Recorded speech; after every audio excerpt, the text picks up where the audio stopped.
He disappeared after the fire, but 4 years later, a girl saw his face online. The fire had been out for hours, but the smoke still clung to the air like grief. Somewhere amidst the ash, a pair of eyes watched from the tree line, haunted, confused, waiting for a voice that would never come. Shadow didn't run because he was scared. He ran because everything that had once been home had turned to flame and shouting. They thought he was gone. The department filed the report. Nathan didn't speak for days. Aurora, just 9, drew his face over and over again until her pencils wore to stubs. And yet across counties, rivers, and forgotten roads, a dog kept moving. 4 years later, a widowed farmer uploads a blurry photo. Just a dog. Just another stray. But a teenage girl stops scrolling and whispers, "It's him."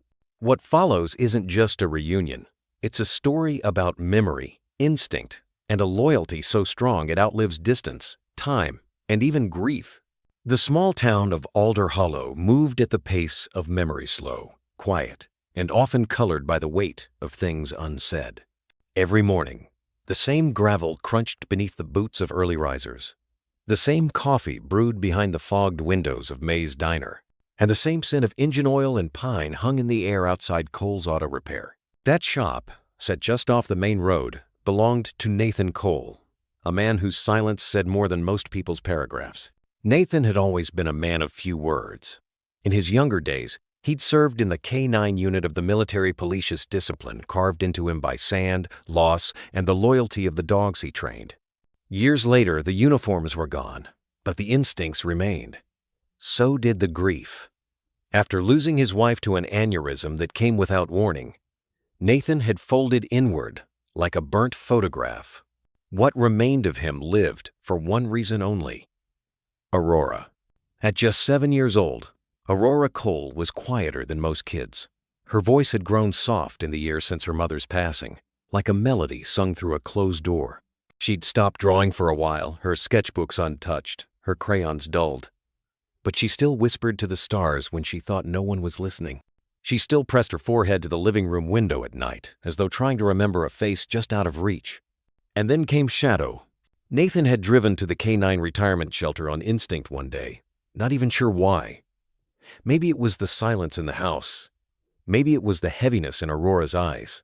But something drew him there. When he first saw Shadow sitting silently in the farthest kennel, ears alert, eyes unreadably, stopped breathing for a second. The German Shepherd was stocky, older, with streaks of gray beginning to bloom around his muzzle. His ears bore the scars of past missions. One ear tip had a jagged line from what a handler once said was shrapnel, or maybe Wire 1 really knew. But it was the dog's gaze that stilled Nathan. That look steady, direct, almost human, had the weight of someone who had seen things and carried them all. "He's not a pet," the shelter worker had warned gently. "I'm not looking for one," Nathan had replied. When Shadow walked through the front door of the Cole house for the first time, Aurora had been sitting cross-legged on the living room carpet, her tiny hand clutching a tattered stuffed fox. She didn't speak. Neither did Shadow. But the dog walked slowly toward her, sniffed her knees, and lay down beside her, resting his head on her lap as though they'd known each other in another life. From that moment on, they were inseparable. Mornings began in silence, Nathan flipping pancakes while Aurora sat at the table stroking Shadow's ears. They didn't speak much over breakfast, but something in the air had shifted. The air wasn't as heavy. The stillness wasn't as cold. After school, they took walks to the nearby park. Aurora always held on to Shadow's leash, though he never once pulled. The dog matched her pace like clockwork, sometimes glancing up at her with an almost parental watchfulness. He didn't bark, didn't chase squirrels, didn't misbehave, but he would stand very still when they passed other kids. And once, when a boy laughed too loudly and rushed toward Aurora, Shadow stepped between them without a sound, posture calm but unmistakably protective. At night, bedtime became ritual. Aurora would bring her stuffed fox. Shadow would curl up beside her bed, and Nathan would linger in the doorway watching the two beings he loved most fall asleep in the only peace any of them had known in months. Nathan kept telling himself that this was temporary, that Aurora was healing and Shadow was just part of the process. But truthfully, the dog had become something else entirely. Not a placeholder, not a therapy aid, but family. In the quiet hours of early evening, when Nathan sat on the porch with a coffee in hand and oil stains on his jeans, he'd watch Aurora and Shadow play in the yard. The girl who had once flinched at thunder now giggled when Shadow chased her around the oak tree. She'd even started drawing again, her sketch pad filled with scenes of forests and lakes and, more than anything else, Shadow. Nathan had tried to avoid loving another partner after losing his wife. It hurt too much. But Shadow didn't demand to be loved. He just was. He filled the space beside Nathan's workbench. He followed him out to the truck each morning, and when Nathan had a nightmare and woke in a cold sweat, Shadow would be standing by the bed, watching silently, as if to say, "I've been there too." They were three souls broken in different ways, finding comfort in their shared silence. Shadow never needed to speak to be understood. He only needed to stay. And stay he did. At night, when the world slowed and the weight of the day finally let go, Shadow came alive, not with noise or movement, but with purpose. Every evening after dinner, Aurora would shuffle down the hallway with her stuffed fox tucked under one arm and Shadow padding silently behind her.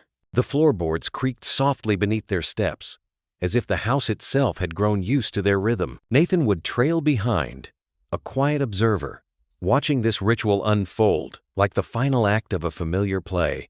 It was always the same, and somehow that sameness brought peace. Aurora's room was small but warm, covered in tiny glow-in-the-dark stars she'd stuck to the ceiling years ago, before the silence had settled over her. There was still a framed photo of her mother on the dresser. And beneath the window, nestled in a corner where the moonlight spilled across the carpet, lay Shadow's bed, though he rarely used it. Most nights, he lay curled up beside Aurora, his thick frame curled against her twin mattress, his ears twitching with every passing sound outside. He was more than a protector. He was a sentry, quiet and constant. When Aurora stirred in her sleep, caught in a dream too heavy for her small heart, Shadow would lift his head, nudge her gently with his snout, and let out the softest of whines. Just enough to bring her back to the surface. Just enough to remind her, "I'm here. You're safe." Nathan had watched it happen one night, how Shadow sensed the tremble in Aurora's breath before she even cried out. The dog stood, stepped beside her, and laid his paw gently on her side. Her breathing steadied and she turned toward him, burying her face in his fur like it was a lifeline. Maybe it was. It reminded Nathan of nights in the field, years ago, when Shadow was still wearing a tactical harness and waiting for hand signals in enemy territory. Back then, he'd been trained to detect explosives, alert on movement, protect without hesitation. A working dog, a soldier. But now, he was something more human. Sometimes, Nathan would find himself staring at Shadow from the doorway, coffee cup in hand, wondering how a creature who had seen so much violence could offer such gentleness. Shadow never barked unless there was real reason. He didn't growl, didn't chase. His presence was anchored, as if he knew his job wasn't to guard doors anymore, but hearts. Aurora had noticed too. One evening, as Nathan finished wiping down the dishes, he overheard her voice drifting down the hallway. She wasn't talking to herself, she was talking to Shadow. "You know what Liam said to me today?" she whispered, her voice muffled.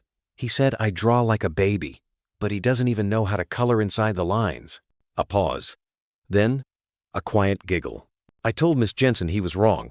I told her, you like my drawings, right?" Shadow let out a soft huff, the kind he made when someone scratched the back of his neck. Nathan could almost picture it, Aurora laying flat on her belly, her sketchbook open, Shadow beside her like a furry mountain of approval. Sometimes she told him about the kids at school, the ones who made fun of her, because she still talked about her mom in the present tense. Other times, she spoke of dreams she had, about a house made of clouds, or a fox that could speak, or a tree with leaves shaped like hearts. And sometimes, she just lay there and cried, not loudly, not for long, just long enough to empty whatever she'd carried all day, and Shadow never moved. He let her soak his fur, his breathing steady, his eyes half closed, like he understood that pain didn't need fixing, it just needed company. Nathan wasn't sure when he'd last heard his daughter speak so freely. Since her mother's death, words had become a currency too costly. But with Shadow, they flowed again. Not because he replied, but because he listened. Really listened. Nathan leaned on the doorframe that night, watching his daughter lie on her side, her hand resting gently on Shadow's neck. Her eyelids fluttered, the soft murmur of sleep pulling her under. Shadow's eyes remained open. He turned slightly, gaze drifting to the window, where the wind pressed against the glass like a restless ghost. His ears twitched. Nathan followed his gaze. It was nothing, just a breeze. But Shadow didn't relax until Aurora let out a soft sigh, her breathing slow and even once more. Only then did Shadow lay his head down. Nathan stepped away, but not before glancing once more over his shoulder. The room was wrapped in the kind of stillness that only trust could build. And in that moment, Nathan felt a gratitude he couldn't put into words. He didn't know what tomorrow would bring. Life had taught him that much. But tonight, his daughter had someone who would stand between her and the dark, someone who would never leave her side, no matter the hour. And that was everything. The first low rumble came in the early evening, just as the sun dipped behind the tree line and cast long, flickering shadows across the backyard. It was subtle, nothing dramatic, just a rolling vibration under the earth that made the window panes tremble ever so slightly. But Shadow heard it. He lifted his head from the rug in the living room, ears twitching toward the sound like an old radar tuned to a frequency no one else could hear. His body tensed not in fear, but in preparation. It was the kind of alertness that didn't come from habit, but from memory. Nathan stood at the kitchen sink, rinsing off plates from dinner. When he noticed the shift, he didn't need to look. He could feel it, the way the air seemed to pause for a moment. Still, he turned his head and caught sight of Shadow pacing by the back door, eyes scanning the horizon beyond the glass, muscles rippling beneath his coat like coiled tension. Aurora was in her usual spot on the floor, legs crossed, pencil in hand, drawing quietly in her sketch pad. But even she paused when Shadow let out a sharp exhale through his nose, his tail stiff, his paws silent but restless against the hardwood. "Storm's coming," Nathan muttered. He dried his hands, stepped into the living room, and turned on the television. The local weather report confirmed Ida fast-moving cold front, winds up to 60 miles an hour, lightning, and possible hail. The red band on the Doppler radar crawled closer by the minute. Nathan turned the volume down. He didn't want Aurora getting anxious. But Shadow already knew. The second thunderclap was louder, closer, and it sent a shiver through the house. Aurora jumped slightly, her pencil scratching an accidental mark across the page. Shadow flinched, then lowered his head and moved toward the hallway. He began pacing again back and forth, from the front door to the window, from the window to Aurora's room. His claws tapped the floor in rhythm. Tap, tap, pause, turn, tap, tap. "Nate." Aurora looked up. "Is Shadow okay?" Nathan knelt beside her, resting a hand on her shoulder. "He remembers things we don't, sweetheart," he said gently. "Loud noises, storms, they take him back." Aurora's brow furrowed. "To the war?" Nathan hesitated, then nodded. "Yeah, something like that." He watched Shadow retreat to the hallway again, his entire body taut, breathing faster now, eyes scanning shadows that no longer held danger but still triggered instinct. Nathan had seen this look before overseas, in concrete bunkers and dirt roads lit only by muzzle flashes. He'd seen it in dogs who could detect fear before it surfaced in the human heart. Shadow wasn't scared. He was remembering. Another boom. This one cracked sharp across the sky like a whip. Shadow stopped pacing and stood still in the center of the hallway, staring at the front door as if waiting for it to burst open. Nathan moved toward him slowly. "Easy, boy," he whispered, reaching out. His hand brushed Shadow's neck-thick, warm fur now slightly damp with sweat. "It's just thunder. You're not there anymore. You're home." But Shadow didn't move. His ears stayed pinned back, his tail low, his eyes locked on something far away. Nathan saw it, the 1,000-yard stare. Not unlike what he'd seen in men who'd come back but never quite returned. Aurora came to his side, placing her tiny hand on Shadow's flank. "Shadow," she said softly, kneeling beside him. "It's okay." For a moment, nothing happened. And then, slowly, Shadow turned his head toward her. His ears twitched. His breathing began to slow. Nathan exhaled in relief. "That's it. Good boy." But the storm was only just beginning. A gust of wind slammed into the house with a suddenness that made all three of them jump. The back door rattled violently in its frame. Somewhere upstairs, something toppled with a crash. The power flickered once, then came back. Nathan rose to his feet. "I'm going to secure the back storms moving faster than they said." "Oh." He hurried down the hallway, grabbed the flashlight from the utility drawer, and double-checked the doors and windows. Outside, the sky had turned a sickly shade of greenish gray. The air was electric. Trees swayed, like dancers caught in a violent rhythm. Back in the living room, Aurora had returned to her sketch pad, but she was no longer drawing. She just held it close to her chest, eyes on the window, her lips moving in a silent prayer. Shadow lay beside her now, but he was alert, head up, eyes darting, ears rotating like satellite dishes. A flash of lightning lit up the backyard. Seconds later, thunder exploded overhead like a bomb dropped too close. Shadow stood abruptly. The back door groaned against the wind. Then it happened. A tremendous gust slammed against the house. The deadbolt on the back door rolled and loose gave way. With a loud crack, the door burst open. Cold air and rain came flooding in, knocking over a chair and scattering papers across the floor. "Shadono!" Nathan's voice thundered just as the German shepherd sprang to his feet. But it was too late. Driven by reflex, by some deep instinctual panic, Shadow bolted through the open door into the chaos outside. Aurora screamed, "Shadow!" Nathan ran to the doorway, heart pounding, flashlight in hand. He stepped into the rain, eyes scanning the darkness, the flashlight beam slicing through sheets of falling water. But Shadow was gone, vanished into the storm like a memory blown from trembling hands. The wind had a voice that night violent, primal, like something alive clawing at the walls. It howled through the trees with a desperation that rattled windows and made floorboards groan. Leaves spiraled upward like birds torn from the earth, and the sky split open again and again in flashes of cold, electric light. Nathan Cole stood frozen in the kitchen doorway, hand gripping the frame, his knuckles pale. He stared at the open back door, rain lashing sideways through it like needles. It had been locked. He knew he'd locked it, but no lock could hold against a gust like that, fierce and sudden, a battering ram from the heavens. And in that instant, Shadow had run.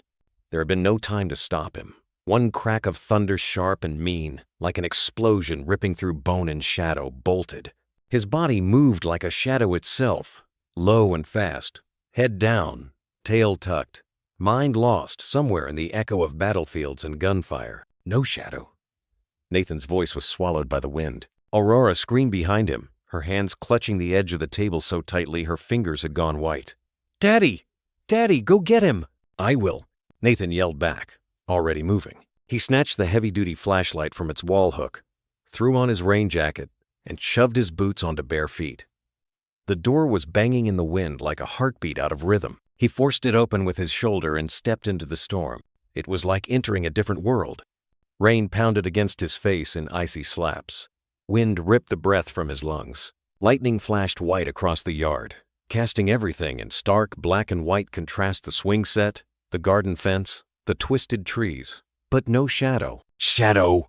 Nathan bellowed, aiming the flashlight across the grass. Nothing. He pushed forward, eyes stinging from rain, his heart pounding like a war drum in his chest. His boots sank into the soggy earth with every step. "Come on, boy! Come back!"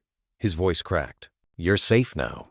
But the storm didn't care. A branch cracked somewhere to his left and crashed down, missing him by inches. He flinched, shielded his face, and turned the beam of light toward the woods behind their property, dense, dark, and terrifying even in daylight. They hadn't cleared it fully since moving in. Shadow could have gone anywhere. Nathan's mind reeled. Shadow had survived real battlefields, IED blasts, ambushes, night raids. But that had been with a team, with training, with someone at his side. Now, he was alone. Nathan stumbled toward the fence and climbed over it, ignoring the tier of wire across his coat. He slipped once, caught himself, and kept going. Every flash of lightning lit the trees in bursts. Shadows moved. Or maybe it was just his fear playing tricks on him. He called again, louder this time. "Shadow, buddy, it's me! Come home!" But there was no answering bark. No flash of tan and black fur. Just trees, bending in pain and rain, lashing his cheeks until they burned. Back in the house, Aurora stood at the window, her breath fogging the glass, her stuffed fox clutched to her chest. Her small frame trembled as she pressed her face to the pane, trying to see through the torrent. All she could make out was the beam of Nathan's flashlight, flickering between trees like a faraway star. "Come back," she whispered. "Please, come back." Outside, Nathan's voice was growing hoarse. "Shadow, you're not out there. Not anymore. You're with us. You're—" A gust of wind silenced him, driving him back a step. He stumbled and dropped to one knee, panting, soaked to the bone. The flashlight flickered. Then, a flash of lightning so bright it lit the entire tree line, and for a split second, he thought he saw something. Movement. A shape darting between the trunks. "Shadow?" His voice cracked like glass. "Is that—" But when the darkness returned, it was gone. Nathan didn't know how long he stayed out there. Time meant nothing in the storm. His fingers had gone numb. His clothes heavy with water. He searched every corner of the yard, down the street, along the drainage ditch where neighborhood dogs sometimes wandered. Nothing. Not even a paw print washed away by the rain. Eventually, he had to accept the truth. Shadow was gone. Soaked and shaking, Nathan trudged back to the house, each step heavier than the last. The porch light flickered above him as he opened the door. Aurora was standing just inside, her cheeks stained with tears, hair stuck to her face. "Did you find him?" she whispered. Nathan looked at her, his face blank with shock. He wanted to lie. God, how he wanted to, but he couldn't. He knelt down and pulled her into his arms. She collapsed against him, sobbing silently, her small fists clinging to his soaked jacket. "We'll find him," Nathan said into her hair, his voice barely a breath. "We'll keep looking, But deep inside his chest, something cracked, something uncertain, something that said he wasn't sure. Not anymore. The rain didn't let up. It came in sheets, heavy and relentless, as if the sky itself had broken open and had no intention of closing. Nathan Cole moved through it like a man chasing a ghost, soaked to the bone, his flashlight cutting narrow beams of light through the storm-washed dark. "Shadow!" he shouted into the wind, his voice ragged. "Shadow, come on, buddy!" "I'm—" His boots splashed through puddles forming in the gravel road, each step growing heavier, slower. The cold had already found its way into his bones. But he didn't stop. Couldn't. The image of Shadow's eyes wide, panicked, gone burned in his mind like a brand. 1 second the dog had been inside with them, pacing, uneasy but present. The next, gone. Swallowed by the storm. Nathan scanned the yards of the neighbors' home, some dark, some lit with the occasional flickering porch light. Fences rattled, trees bent. A trash can clattered down the street, blown sideways by the wind. He turned into side streets. He called Shadow's name again and again, his voice disappearing into the night like breath in frost. He stopped by a stand of trees near the creek where Shadow sometimes liked to sniff. The beam of the flashlight swung between the trunk's wet bark, rain-blurred outlines. Nothing. No tracks. No bark. No familiar glint of eyes in the dark. "Please," he whispered into the wind. "Just let me find him." Back at the house, Aurora sat pressed against the living room window. The glass trembled beneath the wind's weight. In her lap, she clutched Shadow's stuffed Foxit's fur matted from years of love, one button eye missing. Her fingers dug into it, her knuckles white. She didn't blink, didn't look away. Every car that passed made her heart stutter. Every shape moving outside the window, just a tree. Just the rain raised and dropped her hope like a cruel trick. She whispered his name like a prayer. "Shadow, Shadow, please come back." Lightning flashed, casting the room in stark white. Her face reflected faintly in the glass-wet cheeks. Wide eyes, lips trembling but silent. She didn't cry the way she used to. No sobs, just tears that slipped out like the sky bleeding. Nathan checked behind the diner, near the dumpsters where stray dogs sometimes scavenged. He looked behind the church, around the park benches where they used to sit as a trio. The storm was beginning to ease, but the damage was done.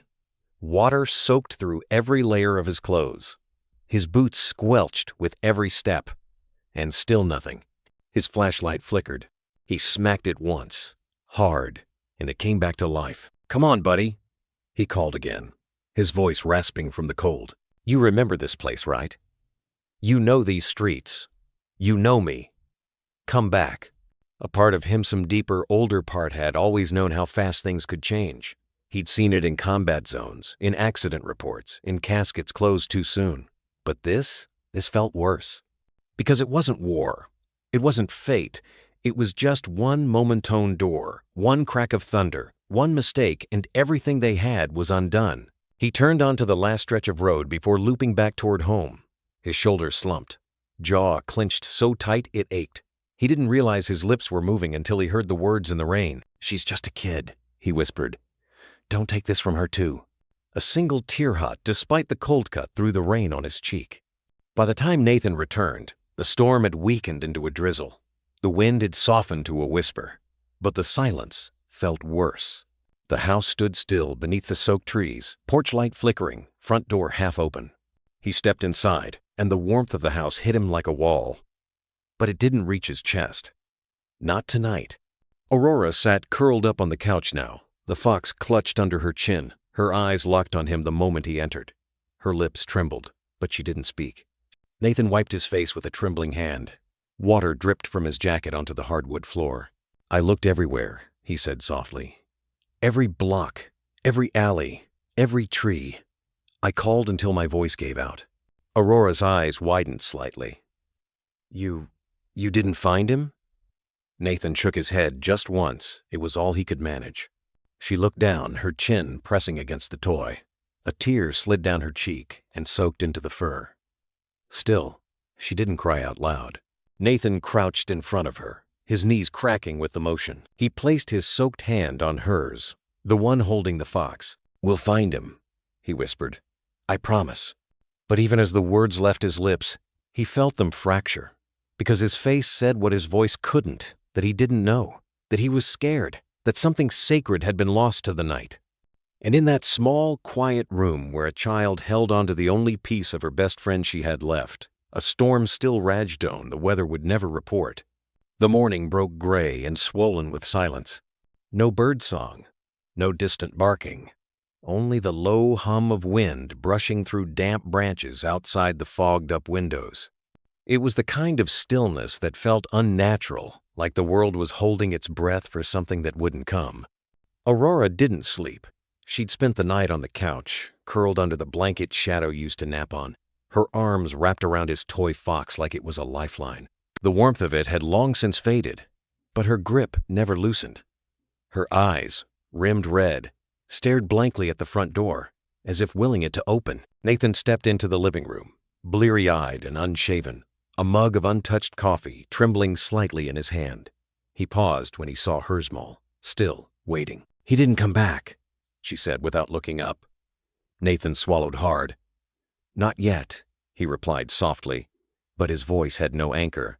The lie hung in the room, like condensation, on glass visible, delicate, destined to disappear. Aurora sat up slowly, rubbing her eyes with the back of her sleeve. "We should start looking again." "It's early," Nathan said. "Still cold out." "I don't care." Her voice wasn't defiant. It was steady, quiet, but with a conviction that belonged to someone much older. Nathan looked at her, really looked, and saw what Shadow must have seen all along. Not just a little girl, but a soul brave enough to keep believing when everyone else gave up. He nodded. "Okay." By 7 a.m., the living room had become a makeshift command center.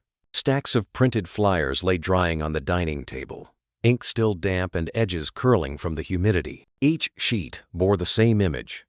Shadow, mid-stride, ears perked, eyes full of alertness and calm. Below the photo were Aurora's carefully chosen words typed by Nathan, dictated by her. Lost dog, German shepherd, answers to Shadow. Last seen during the storm on Oak Ridge in Lambert. He's family. Please help us bring him home. Call or text 555 602 1998. Reward offered, no questions asked. Aurora folded each one with care, smoothing the creases. Her small fingers trembled only slightly as she stacked them. "We should take these to the shelter first," she said, already pulling on her rain boots. "Then the library bulletin board and the fire station." Nathan grabbed his jacket and keys. "You got it, boss." They stepped into the morning drizzle. The storm had passed, but the aftermath lingered. Branches littered sidewalks, puddles reflected a washed-out sky, and the air smelled like wet bark and loss. As they moved from post to post, stapling flyers to poles, handing them to neighbors, slipping them under windshield wipers, there was a shared hush in their movements. Most people were kind, Some too kind, offering reassurances that felt hollow even when well-meant. "He's probably just hunkered down somewhere," one woman said as she accepted a flyer outside the bakery. "Dogs are smart like that. He'll come home when he's ready." Aurora forced a polite smile but didn't answer. She knew Shadow. He wouldn't just hide, not unless something had gone terribly wrong. At the animal shelter, the receptionist gently shook her head. "No German shepherds brought in since the storm," she said, apologetic. "But we'll keep an eye out, and we'll post this on our wall too." Aurora placed one of the flyers on the desk, her eyes scanning the rows of cages behind the glass doors. For a moment, she stood there, silent, as if hoping he'd suddenly appear from behind one of the kennels. But there was no bark, no familiar thump of tail against metal, just emptiness. By noon, they'd covered nearly every block in the neighborhood. Aurora had barely spoken since leaving the shelter. She just walked, her boots sloshing in puddles, her grip tight around the roll of tape. Nathan kept glancing at her, unsure whether to say something or let the silence be what it needed to be. When they finally returned home, the house felt quieter than it had the night before, emptier somehow. The bowls in the kitchen corner remained untouched. The leash still hung on its hook, muddy from last night's frantic chase. The blanket on the couch, where Shadow used to curl up in the evenings, was still slightly indented in the shape of his body. Aurora stepped inside and paused, looking around like she expected to see him come bounding down the hallway. Instead, she walked to the window and sat, toy fox once again in her lap. Nathan stood at the doorway for a moment, watching her. The stillness in her didn't look like resignation. It looked like quiet resolve, the kind that didn't scream or cry it, simply endured. He knelt beside her. "We'll go out again tomorrow," he said.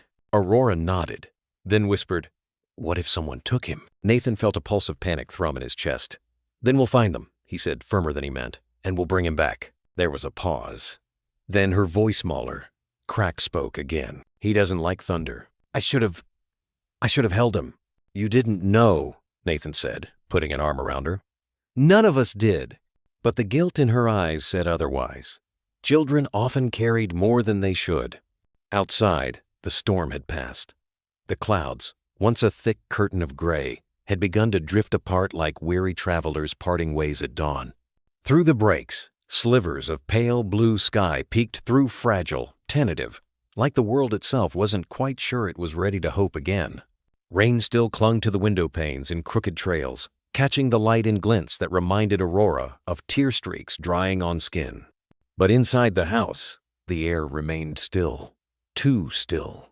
Not the calm of peace, but the hush of something missing. Not just Shadow's paws on the old wooden floor. Not just the way he huffed in his sleep, or stretched slowly like an old man waking from a nap. It was deeper than that. The kind of absence that didn't just echo in space, but in rhythm. Shadow wasn't just a dog. He had been a beat in the background of their lives.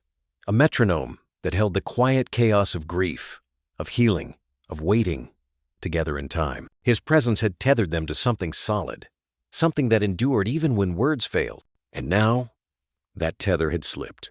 The blanket he used to lie on was still folded neatly beside the couch, untouched. His water bowl sat in the corner, half full.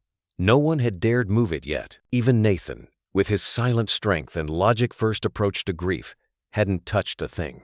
As if rearranging the objects might rearrange the meaning, might erase the feeling. Aurora sat by the front window, knees pulled up to her chest, chin resting gently on the rim of her sweater. The same spot she'd sat in every morning before school, when she was younger. The same spot she had sat in when they first brought Shadow home. She remembered how he had sniffed every inch of the windowsill before finally curling up at her feet. Back then, he was all suspicion and scar tissue, a ghost in a dog's body. But she didn't flinch. She had just stayed, quietly, patiently, and little by little, he had stayed too. That was the thing about Shadow. He didn't demand trust. He waited for it to grow, brick by brick, step by step, until one day you realized you couldn't breathe the same without him nearby. Now the rhythm had broken. She counted the moments, not by hours or minutes, but by absences. No claws ticking against tile when the mail truck pulled up. No snout nudging her elbow when she worked too long at the desk. No tail thump from the hallway when someone said his name by accident and froze. waiting for the ghost to stir. But Aurora didn't cry. Not that day. She had already cried through so many nights she'd lost count. Cried into the curve of his fur. Whispered apologies into ears that still listened even when his eyes grew tired. She didn't cry now because she knew this wasn't the end. Not really. Outside, the sky was changing. The birds had returned hesitant, but singing again. Somewhere, children were laughing, their boots splashing through puddles on the way home from school. And still, Aurora sat by the window. Still, she waited. She didn't check her phone, didn't scroll through the hundreds of messages that had come pouring in since the world found out. People from all over had written about how Shadow had changed them, how his story gave them courage, how his eyes, through the screen, made them feel understood. They called him the dog who remembered, the survivor, the quiet hero. But to her, he was just Shadow, just her once wounded, never quit, always listening best friend. Her anchor. She glanced down at the collar she now wore wrapped around her wrist like a bracelet. The tag was faded, the lettering barely visible. But she didn't need to read it to remember what it said. If lost, find your way back. Shadow had always done that. No matter how far they drifted emotionally, physically, he had always found his way back. Through woods, through storms, through the fog of memory. Back to her, back to them. And so she held on to that. Held on to the rhythm of footsteps not yet heard, the thump of a tail not yet seen, the breath of life not yet returned but not forgotten. Because in her heart, there was one truth that refused to be shaken by logic or fear or even grief. He knew the way home. He always had. He knew it in his bones, knew it like wolves know the moon or rivers know the sea. Home wasn't a place, it was a scent, a voice, a feeling. And she would keep the door cracked open for as long as it took. Even if the world moved on, even if the news cycle changed and people stopped sending letters and the hashtags faded into digital dust, she would remember, because that's what love does. It remembers, not with noise or spectacle, but with presence. So Aurora waited with a kind of grace the world rarely notices, the quiet kind, the unshakable kind. She watched the sky brighten, watched the puddles slowly evaporate into the promise of new days, watched the toy fox outside the door still soggy from last night's rain. But standing, and somewhere deep inside her, where faith and memory twined together like threads in a braid, she heard it. The softest sound, not real maybe, not physical, but known. The scratch of paws, the breath behind a door, and with it, the pulse of a rhythm returning. A beat, a step, a homecoming. Rain fell in threads thin, ceaseless and cold. Shadow moved like a ghost beneath it, fur slicked flat against his frame, eyes scanning every street corner with that low, purposeful intensity only a canine once trained for war could hold. But this wasn't a mission. There were no commands now, no handler's voice in his ear, no scent trail neatly defined, just confusion and wet, clinging silence. His paws, slick with mud and soot, padded softly over broken pavement. His breaths were shallow, nostrils flaring every few seconds as he tested the air, hoping for something familiar. A voice, a scent, the faintest whiff of lavender shampoo from Aurora's hair or the old leather of Nathan's boots. But the storm had washed it all away. He was alone.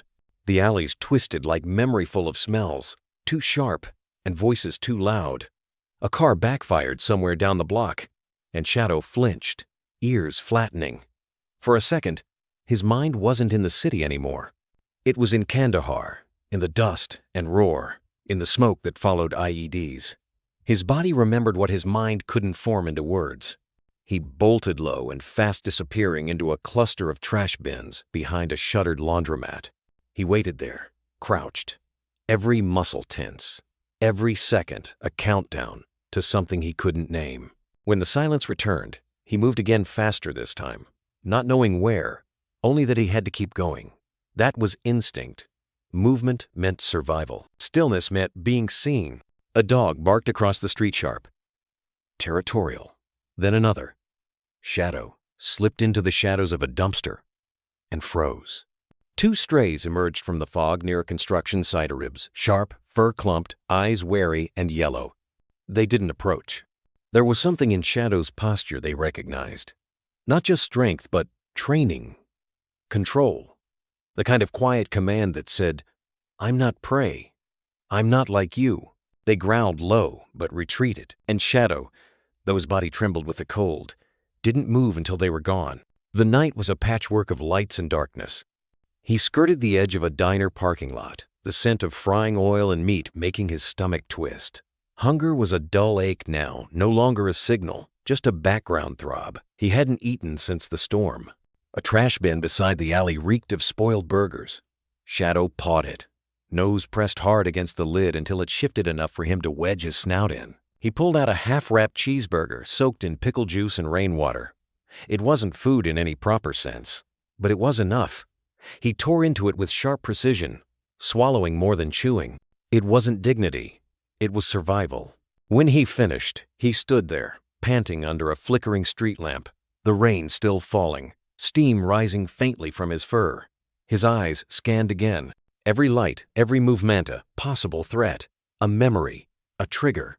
He moved toward the park. Trees lined the path like sentinels, their leaves dripping in rhythm. Here, the scent of earth was rich erasier to parse. He caught traces of squirrels, wet bark, a recent jogger, and then something. He froze. There it was, barely clinging to the base of a tree, where a flyer had fallen and stuck to the bark. A faint trace of her. Aurora. The scent was old and nearly drowned, but it was there. Shadow stepped closer, nose twitching, tail low. He whined once, so softly it vanished into the drizzle. Then, almost unwillingly, he lay down beside the tree. Just for a moment, just to feel closer to something that wasn't fear or chaos. And in that pause, eyes half-lidded, the memory of her voice echoed in his head like wind through leaves. "You're my brave boy, Shadow. You always come back." But he didn't rest long. He couldn't. The streetlights buzzed behind him, and a siren wailed in the distance. The city wasn't built for waiting, especially not for strays. A man stepped out of a nearby bar and startled when he saw the shape lying near the path. "Hey, get out of here," he shouted, slurring his words, raising a bottle like a weapon. Shadow was gone before the man could take a step. Running again, moving again, always forward.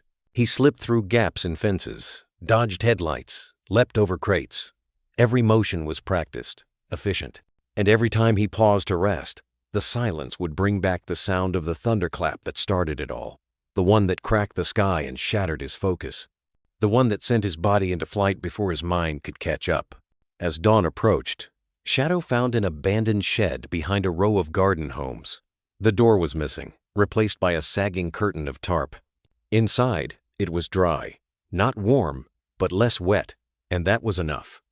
He curled in the corner, circling twice, his legs folding under him like armor being tucked away. He rested his chin on his paws and stared into the dark, eyes still open. Outside, the rain slowed to a mist, and somewhere far beyond this city block, beyond the tangled alleys and unknown threats, a little girl sat by a window, clutching a toy fox, whispering his name into the stillness. Shadow didn't hear her, but in the way his ears twitched, in the way his tail flicked, once, faintly, something deep inside him remembered. Something was calling, and when morning came, he would move again. Toward it, toward her, toward home. The day broke gray and quiet, the rain reduced to a whisper, clinging to the city like a tired breath that couldn't quite leave. Shadow moved slowly, now his steps heavier, deliberate, his body a map of fatigue. Hunger gnawed like a low flame inside him. His ears twitched at every sound, his eyes never fully still. Yet something in his gait had changed since last night. The frantic urgency had softened into something else, something more patient, focused. He passed an alley behind an old church, its bricks bleeding moss and rain. The smell of stale bread and coffee drifted from a rusted barrel nearby, and beside it, crouched low on a flattened blanket, was a man. He was thin, wrapped in layers of clothing that didn't quite fit, a hood pulled low over his forehead. His beard was gray with time, his eyes sunk deep like they had forgotten what sleep was. But they were soft, not sharp like the others, not laced with threats or territory, just tired. Like Shadow. The man looked up, blinking as if unsure whether the figure in the fog was real. "Well, I'll be," he murmured, voice gravelly but warm. "A soldier." Shadow halted at the edge of the alley, his body rigid with caution. He didn't growl, but he didn't move either. The man reached beside him slowly, tearing half of a sandwich wrapped in wax paper. "Ain't got much," he said, extending the piece palm up. "But it's warm." The scent hit Shadow like a memory turkey, mustard, rye, nothing special but real, and offered without threat. He took one step forward, then another, and gently, deliberately, he took the sandwich from the man's hand. He didn't snatch it. He didn't devour it in panic. He just ate slowly, like something in him remembered dignity. The man chuckled. "You got manners," he said, scratching at his beard. "Bet you weren't born out here. Got that look, like you're waiting on someone to call you home." Shadow finished the last bite, licking his nose, then sitting a few feet away, eyes fixed on the man. There was a silence between them, not empty, but full of understanding, the kind only two creatures who've lived too long without warmth can share. The man extended his hand again, slower this time. "You remind me of a buddy I had. Iraq, 2004. Big ol' shepherd like you. Took a bullet and didn't even flinch. Name was Briscoe. God, I love that dog." His hand rested lightly on Shadow's head. And for the first time since the storm broke the world in two, Shadow didn't pull away.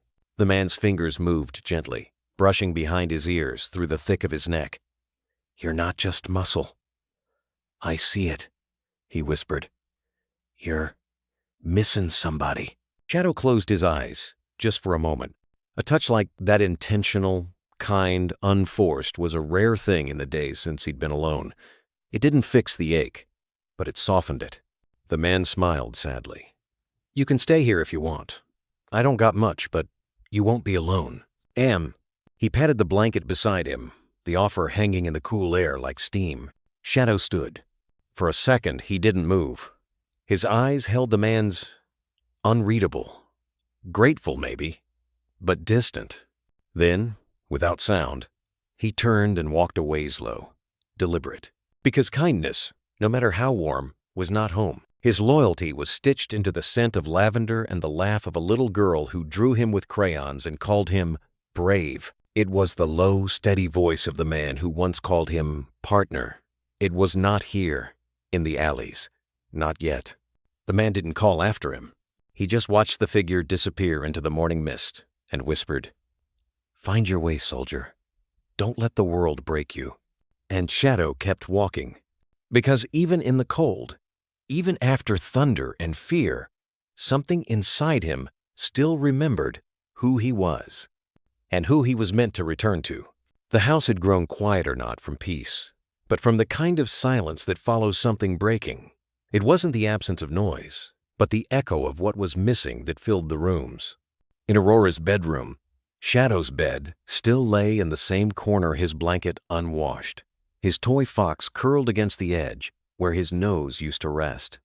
The small indent in the cushion hadn't lifted, like even the fabric refused to forget.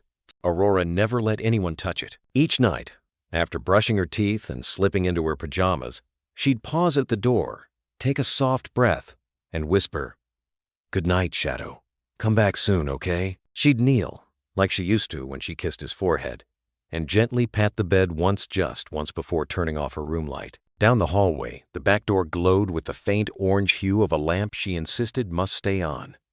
"Just in case he finds his way back," she told Nathan. "He won't be scared." The porch light had burned through 2 bulbs already. Nathan replaced them each time without comment. He never told her no. Instead, he watched from the shadows of the hallway as his daughter stood on the porch in her socks, hands tucked into the sleeves of her sweater, gazing into the dark like she could will her best friend back into being. Some nights, she'd sit there with her sketchbook in her lap, tracing outlines of dogs that all looked like Shadow, only this time, with angel wings, or standing under streetlights, or walking through the woods alone but brave. Nathan watched her become quieter, too, not in sadness, but in belief. Hope, he realized, had a sound of its own. It was the creak of floorboards when Aurora snuck out to check the yard one more time. It was the soft thump of the fox toy being hugged to sleep. It was her whispering into the night, "He's not lost. He's remembering the way." Nathan carried his own silence differently. Every evening, when Aurora went to sleep, he'd step outside, mug in hand, and sit on the porch bench Shadow used to guard. He'd listen to the wind move through the branches, scanning the tree line, half expecting to see two glowing eyes peering back. But all he ever saw was empty space and the memory of paws. He tried to be strong for Aurora, but each night stretched longer, each day added weight. Deep down, he had started talking to himself in quieter truths. Dogs don't survive long out there. He was trained, but storms break, things break, even the strong. Maybe he found peace somewhere, away from fear, away from war. But he never voiced it, not aloud, not when Aurora still believed. Because some nights, belief was the only thing that kept the porch light glowing. One afternoon, Nathan found her in the garage, sitting on the cold floor, clutching Shadow's service vest in her lap. Her fingers traced the faded letters, K9 Unit, Shadow. She didn't cry. She just whispered, "I don't want him to forget who he is." Nathan crouched beside her and wrapped his arms around her shoulders. "He won't," he said, even if part of him doubted. Because something in the way she clung to that vest, something in how she still set an extra bowl out each morning, something in how she left the window unlatched every night. It made him want to believe, too. And sometimes, just sometimes, that was enough to keep the door unlocked. The seasons turned, but Aurora's search never did.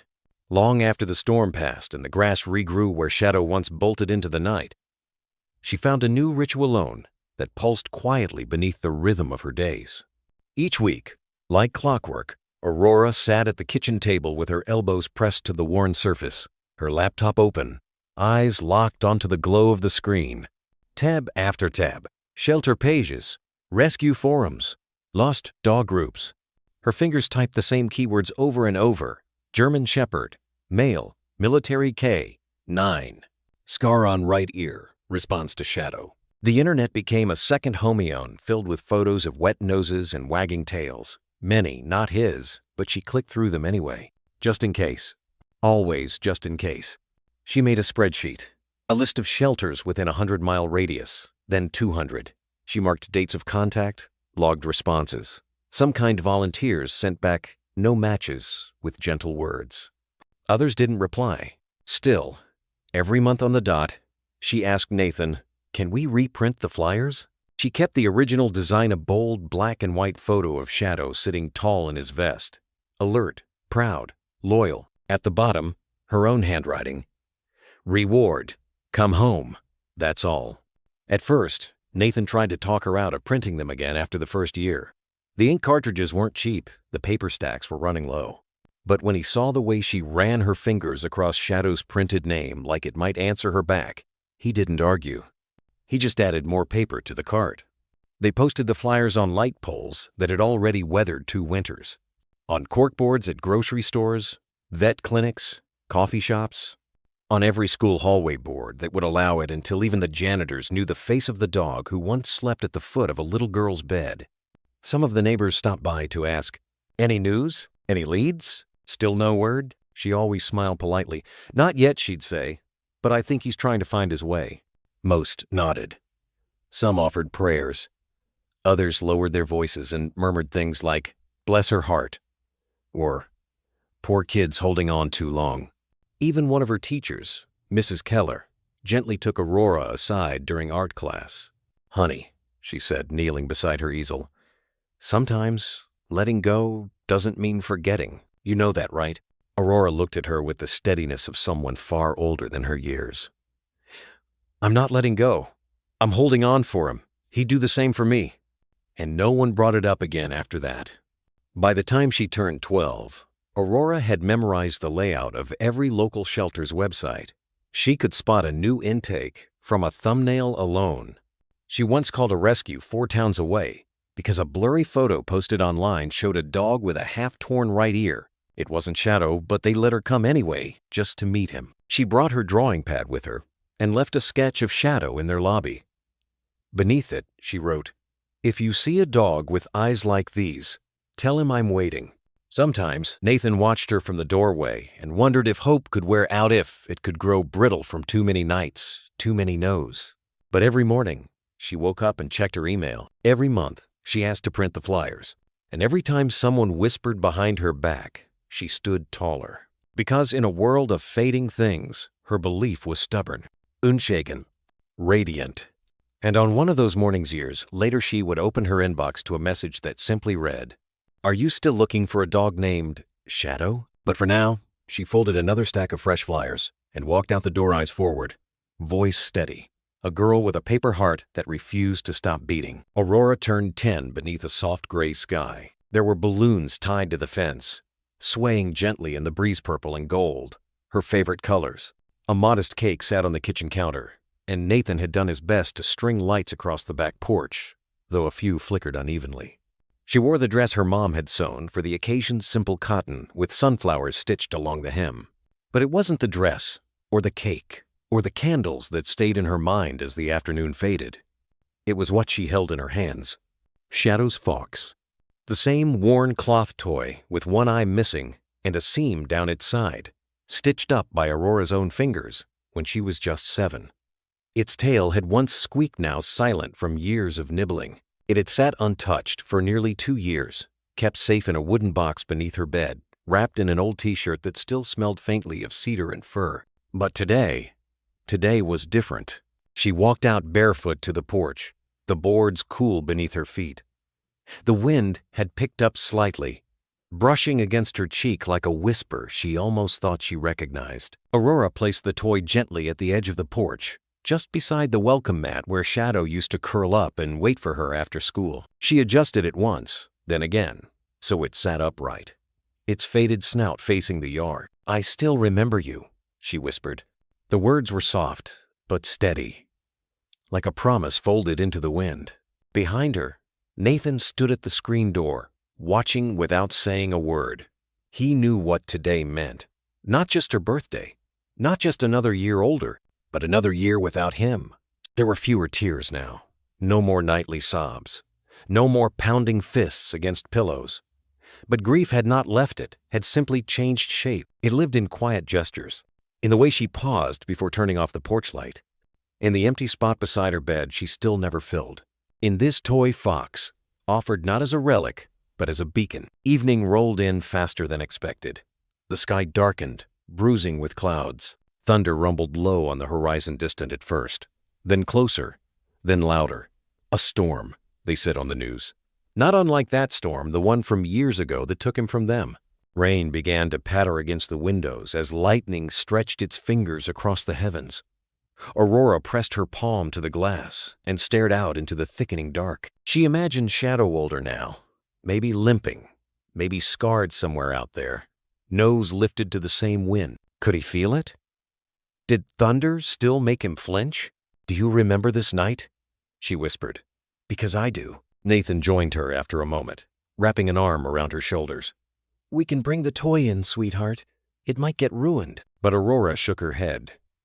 "It's not for the toy anymore, Dad." He didn't ask what she meant. The answer was in her eyes. They stood together in silence as the rain fell harder. The wind rattled the porch swing. One of the birthday balloons snapped loose and sailed into the night like a memory. Hours had passed since the last knock of thunder had shaken the windows, but the storm hadn't let up. Rain continued its relentless tapping on the roof, steady and insistent, like a child refusing to be ignored. The trees swayed beyond the porch, caught in a kind of slow, sorrowful dance.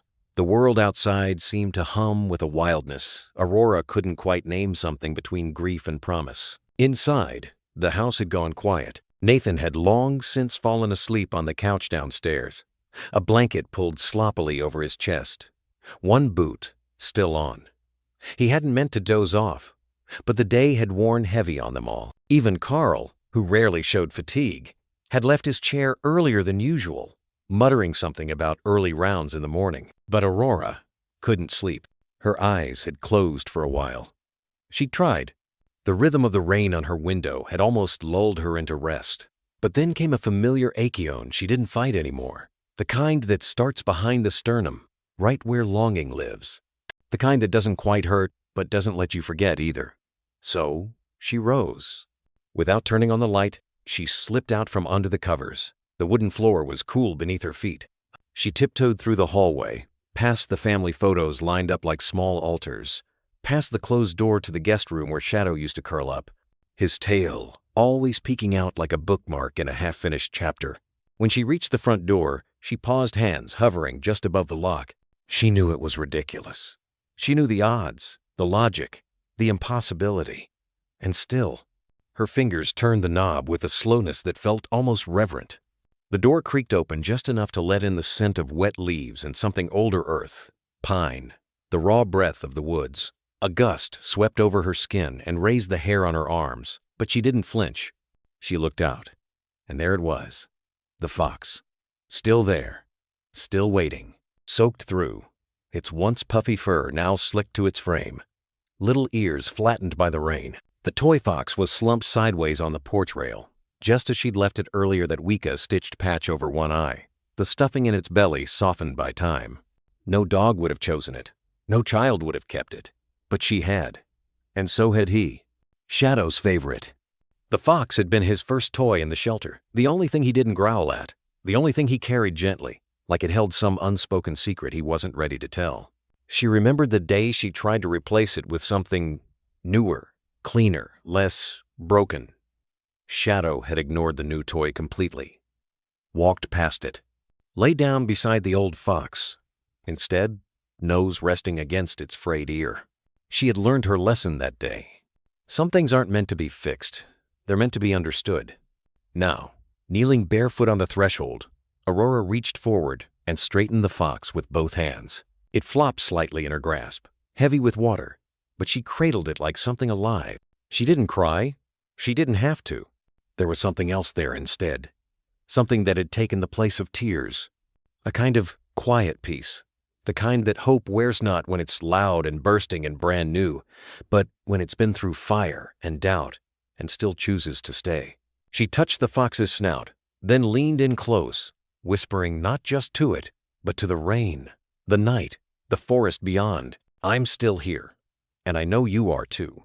Her voice was soft, but firm, a thread tying her to something just beyond the veil. The storm answered not with words, but with thunder that rolled low and distant, like an old lion sighing in its sleep. The trees shuddered again, branches shaking loose droplets that glittered briefly under the porch light before vanishing into the dark. Aurora didn't flinch. She just stood there, breathing it all in. Behind her, the hallway lights flickered, one's power surged, then steadied again. But she didn't turn back. Her focus remained outside, her heartbeat oddly calm. No longer racing with worry or crushed by grief. Just steady, steady, like the kind of belief that doesn't need proof anymore. For a moment, she imagined him, not as the soldier, not even as the tired old dog who slept more than he played, but as he was that one summer morning when she first took him home, the way his tail wagged once, cautiously, when he realized the ride wasn't ending at another shelter, another cage, but at a house. With trees, with laughter, with her. She saw him there, standing in the driveway, the toy fox in his mouth. His ears perked not from alertness, but curiosity. What's next? He'd seemed to ask. And now, even in absence, she could almost hear it again. That silent question, not from fear, not from desperation, but from wonder. She pressed her forehead lightly against the doorframe and closed her eyes. Just for a second. Just long enough to feel it, the warmth he'd left behind, like sunlight that lingers hours after the clouds return. "Good night," she whispered finally, one hand brushing the top of the fox's head. She turned back inside and closed the door. Didn't lock it. Didn't need to. Because deep down, in the softest part of her being, she knew something that couldn't be seen or proven or written down. She knew he would always find his way back. Maybe not in the way people hope for. Not in paw prints on the porch or a familiar bark echoing through the woods. But in smaller ways. In the way her chest rose when she breathed deeply. In the way the wind curved gently around the house. In the soft nudge of the fox toy every time she passed it. And in the steadiness of her steps, day after day, even when the world felt like too much. Faith didn't have to roar. Sometimes it just waited, and so she let it. Shadow no longer counted the days. Time didn't move in numbers, no. It moved in smells, in shifting winds, in the sting of hunger and the throb of healing pain. His coat, once sleek and brushed nightly by small, loving hands, was now matted with burrs and dust. Patches of fur clung in clumps, and the skin beneath had thickened with calluses. His ribs pressed gently against his sides, like the faded ridges of an old road map, visible signs of a long journey taken without destination. But his eyes had not dulled.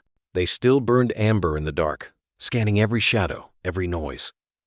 The same fire that once helped him disarm threats, locate missing children, and outthink danger still lived inside him. It flickered, sometimes weaker, sometimes wary, but never extinguished. He'd learned Thing Street wisdom no handler ever taught him. He knew which neighborhoods threw boots instead of bread, which dumpsters held softer scraps rotisserie chicken bones, or the sweet smell of forgotten peanut butter sandwiches, which alleys stank of urine and old fear, and which barns dusty, warm, and lined with hay could grant him a night of quiet sleep under a leaking tin roof. There was a pattern to it all, a rhythm. Some days his steps followed old instincts, tactical, alert, watching backs. Other days they were just tired. The ache in his hind leg had begun weeks earlier, after a tumble off a crumbling loading dock behind a shuttered gas station. A sharp yelp, a limp, a bruise that swelled beneath the matted fur. He didn't stop, not at first, but pain taught him to move differently. He took longer routes, avoided sudden sprints, rested more than he used to, sometimes curling up beneath rusted tractors or the skeleton of a forgotten swing set, listening to the wind-chased dry leaves across empty fields. Once, he wandered into the back of a farm. A woman in boots had spotted him through her screen door. She stepped outside slowly, holding a piece of toast, her voice a low coo. Shadow froze, eyes locked on hers. She didn't yell, she didn't reach, but something in her scent lavender maybe made him back away, soft and steady, until the porch was a memory. He didn't take the food. Loyalty is not something you forget, even when it hurts. That night, he curled up in a pile of straw inside a half-collapsed barn. The walls creaked with age, and mice rustled in the rafters, but it was dry. He licked at the sore on his leg, wincing at the taste of iron and dirt, then rested his head between his paws. In his dream, someone whispered his nomino, a command. Not a shout, just a whisper. Shadow. The voice was small, high, belonging to a girl with drawings on her bedroom walls and a fox toy tucked under her pillow. He stirred in his sleep. His tail twitched. For a second, he wasn't in a barn. He was back in her room, back under the soft glow of a nightlight shaped like a moon, back in a world where storms didn't steal you and doors didn't slam open into chaos. Morning found him stiff, but breathing. He rose slowly, shook off the dust, and stepped back into the wind. Fields turned to parking lots. Towns blurred past like background noise. He crossed train tracks with care, waited at traffic lights without knowing why, dodged stray dogs with yellow eyes and scars like battle flags. They growled. He didn't answer. He didn't need to. He wasn't there to fight. Each step forward was a vote of faith that somehow, somewhere, something still waited for him. That memory was more than scent. That love didn't fade just because the world moved on without you. On the 5th night after the fall, he found a culvert by a highway rest stop. The hum of cars above him sounded like rain in reverse. He drank from a muddy ditch, wincing at the metallic taste, then rested beneath the overpass as semis rumbled past like distant thunder. He didn't know where he was, but something inside him said, keep going. So, when the sun cracked open the sky in thin strips of gold the next morning, Shadow stood again. His limp was lighter, his eyes sharper. He walked through towns that no longer smelled like hers, past signs he couldn't read, across landscapes wide and unfamiliar. And in his chest, under the scars and fatigue, something pulsed in rhythm with the road.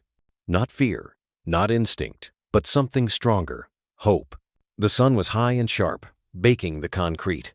Shadow hadn't eaten in 2 days. His injured paw had begun to swell again, each step flaring with pain that shot up to his shoulder. Still, he walked. He didn't know why, only that stopping felt more dangerous than moving. That morning, the wind had carried an old scent down the alley behind a row of shuttered shops, faint but familiar. It wasn't hers, not quite, but it was close. So he followed. That's when the van turned the corner. White, quiet, no scent of food, just the faint, bitter tang of bleach and rubber gloves. He knew that smell, somewhere, deep in his bones, in places even Aurora hadn't reached. The memory of steel cages and cold floors flared to life. The doors creaked open. 2 men stepped out, holding a pole with a loop at the end. "Easy, boy," one murmured, inching forward. Shadow didn't growl. He didn't need to. His eyes did the speaking wary, wild, and heartbreak tired. When they moved, he darted fast, despite the limp toward the alley's mouth. He zigzagged, pushing off his bad paw just enough to keep ahead. The fence at the end was old chain link, sagging, with one panel rusted loose at the base. He didn't hesitate. He dove through it, skin scraping, ribs catching, and disappeared into the back lot of a tire shop, limping but free. They didn't follow. He kept moving. The pain was worsening. His breathing came shallow, tongue dragging as his body cried for water. His bad leg buckled once, then again, and then he didn't get up. When the vet tech found him hours later, he was curled beneath a bush near the back entrance of Rosewood Animal Clinic, barely conscious, fur streaked with grime and dried blood. "Dr. Morales," the tech yelled. "There's a dog, he's not moving." Dr. Isabel Morales dropped her coffee mid-sip. She knelt by him carefully, eyes scanning the paw, the ribs, the swelling. "No collar," she murmured, brushing leaves off his side. "But you're not wild, are you?" She didn't ask for permission. She just lifted him gently, slowly, into her arms. He didn't resist. Inside the clinic, under soft lighting and quiet hums, she worked, cleaned the paw, rehydrated him, checked for fractures. When he flinched at a touch near his shoulder, she paused and whispered, "It's okay. You're safe now." She stayed with him long after closing, sitting beside the exam table as he rested, breathing slow but steady, a bandage wrapped snug around his paw, a blanket over his back, water and kibble within reach. That night, Shadow slept without fear. But come morning, he was gone. The door was slightly ajar. A smear of mud marked the threshold, and the blanket lay crumpled near the water dish. Dr. Morales stood at the doorway, arms crossed, heart sinking. She wasn't surprised. She just sighed, picked up the phone, and opened the clinic's rescue board online. With a quiet breath, she typed, "German Shepherd, injured paw, no collar, not aggressive, intelligent, kind eyes. If you see him again, help him. He's looking for something, maybe someone. Dr. Isabel Morales, Rosewood Animal Clinic." Then she added one more line, just beneath. His eyes said he didn't belong here, but they also said he hadn't given up. The wind changed that morning. Shadow had spent the night curled beneath an abandoned tractor, rainwater dripping rhythmically from a broken gutter overhead. Dawn was slow to rise gray and heavy, but when it did, it carried something new. A scent that didn't belong to the barn, nor to the fields soaked in last night's rain. He lifted his head slowly. It was faint, almost hesitant, a whisper of hay, mingled with aged paint and the warmth of cedar. He sniffed again, nostrils flaring as memory stirred. Not precise, not perfect, but familiar, like the dust that clung to Nathan's boots after long hours in the workshop, like the old flannel that always smelled faintly of sawdust and sunlight.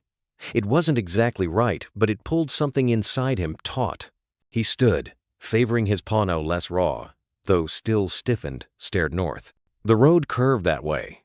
Beyond it, fields, fences, scattered trees swaying under a cloud-thick sky.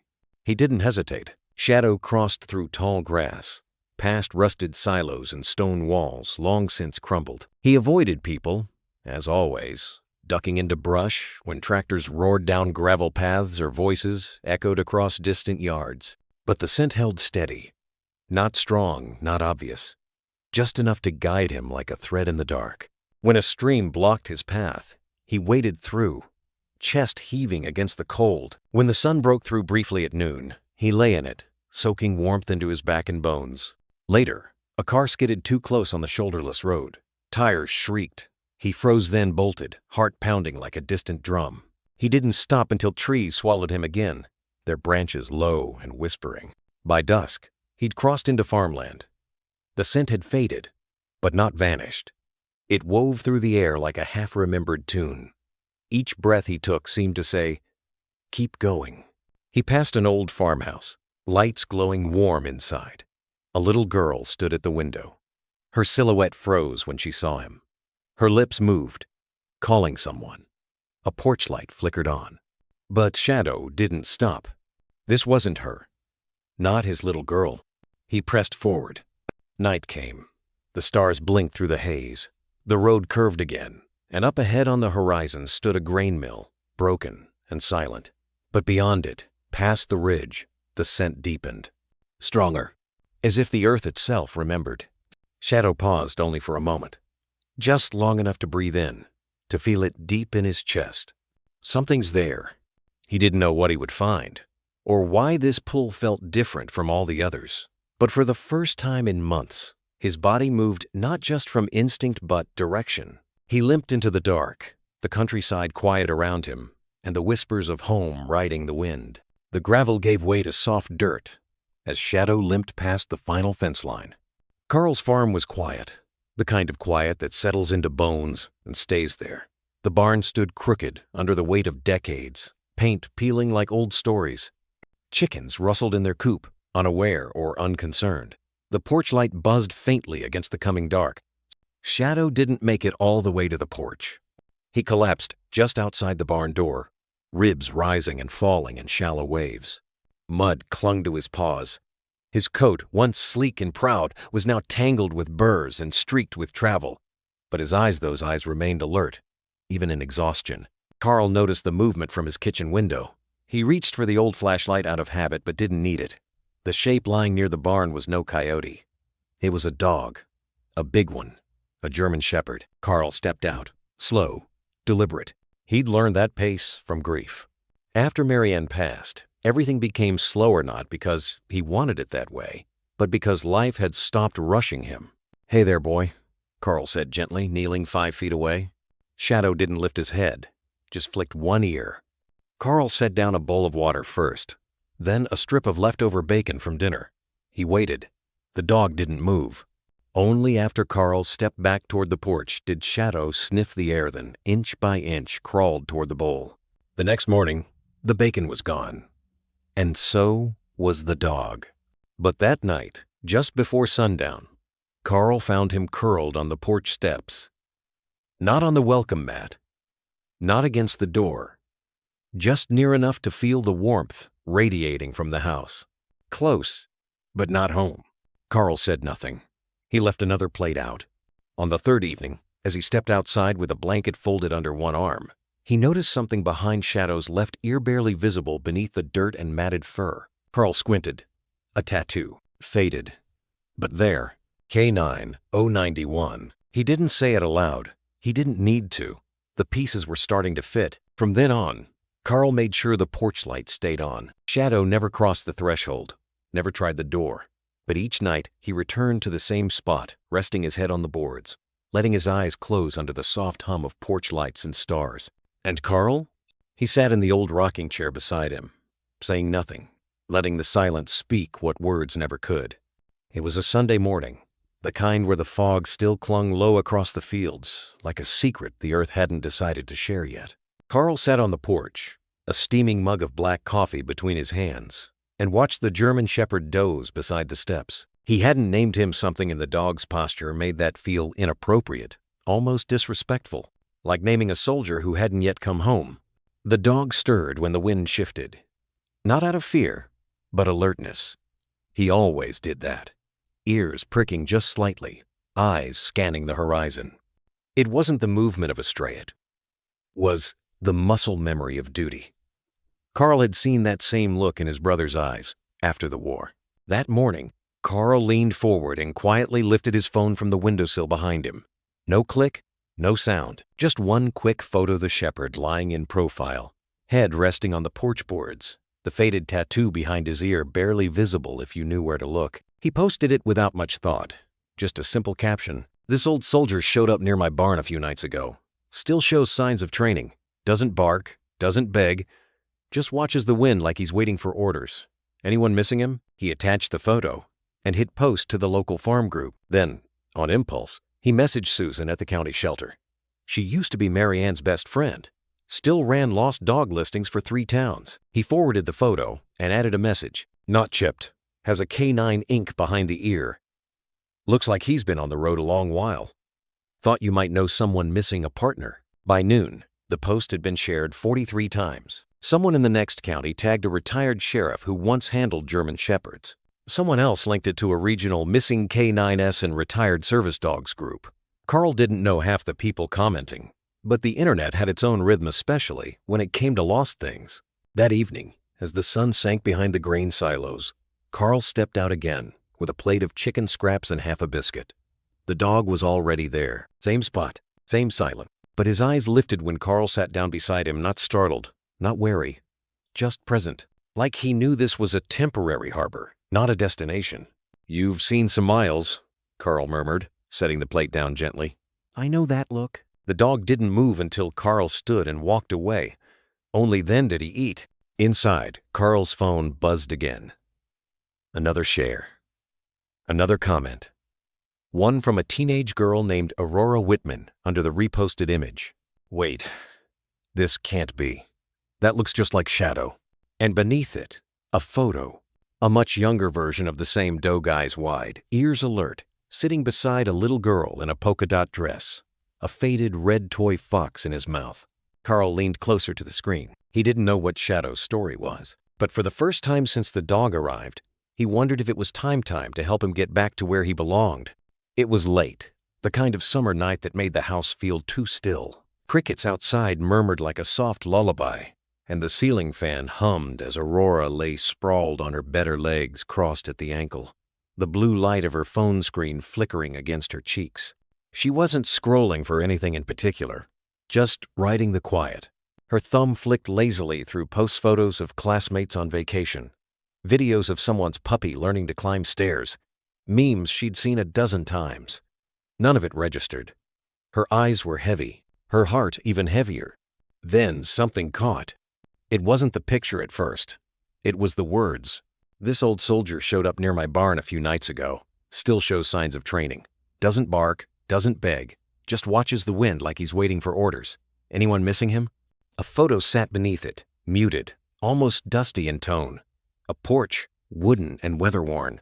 And lying on the boards, curled up like a question never answered, was a German Shepherd. Her breath caught. She zoomed in. The coat was darker, now stained by rain, thinned in places like age had left fingerprints behind. The ribs showed faintly beneath his side. One paw, curled under his chin, was wrapped in old gauze. But it was the eyes. God, the eyes. Sunken, yes. Tired, certainly. But still glowing, with that same quiet fire. That same listening. Like he could hear something no one else could. Like he was waiting for someone to call a name he hadn't heard in years. Aurora sat up slowly. The phone trembled in her hands. It's him, she whispered. She didn't cry. Not yet. There was no room for tears only, the sudden bloom of something between panic and prayer. She scrambled off the bed, bare feet hitting the floor, and opened her door. Nathan, she called softly, the way she still sometimes said Dad when she needed him most. But he wasn't upstairs. She glanced at the clock. Almost midnight. And then she did what she hadn't done in years, not since that stormy night when everything went quiet and the leash lay empty by the door. She dialed. He answered on the second ring. His voice, thick with sleep, but instantly alert the moment he heard her voice. Sweetheart? What's wrong?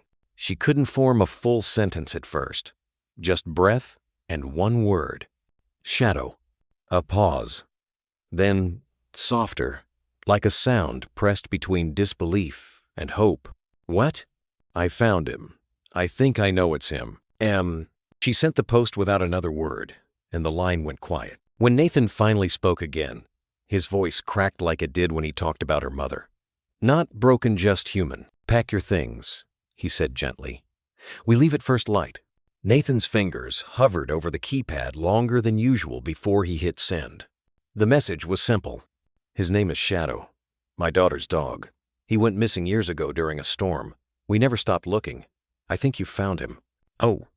He didn't expect a reply so fast.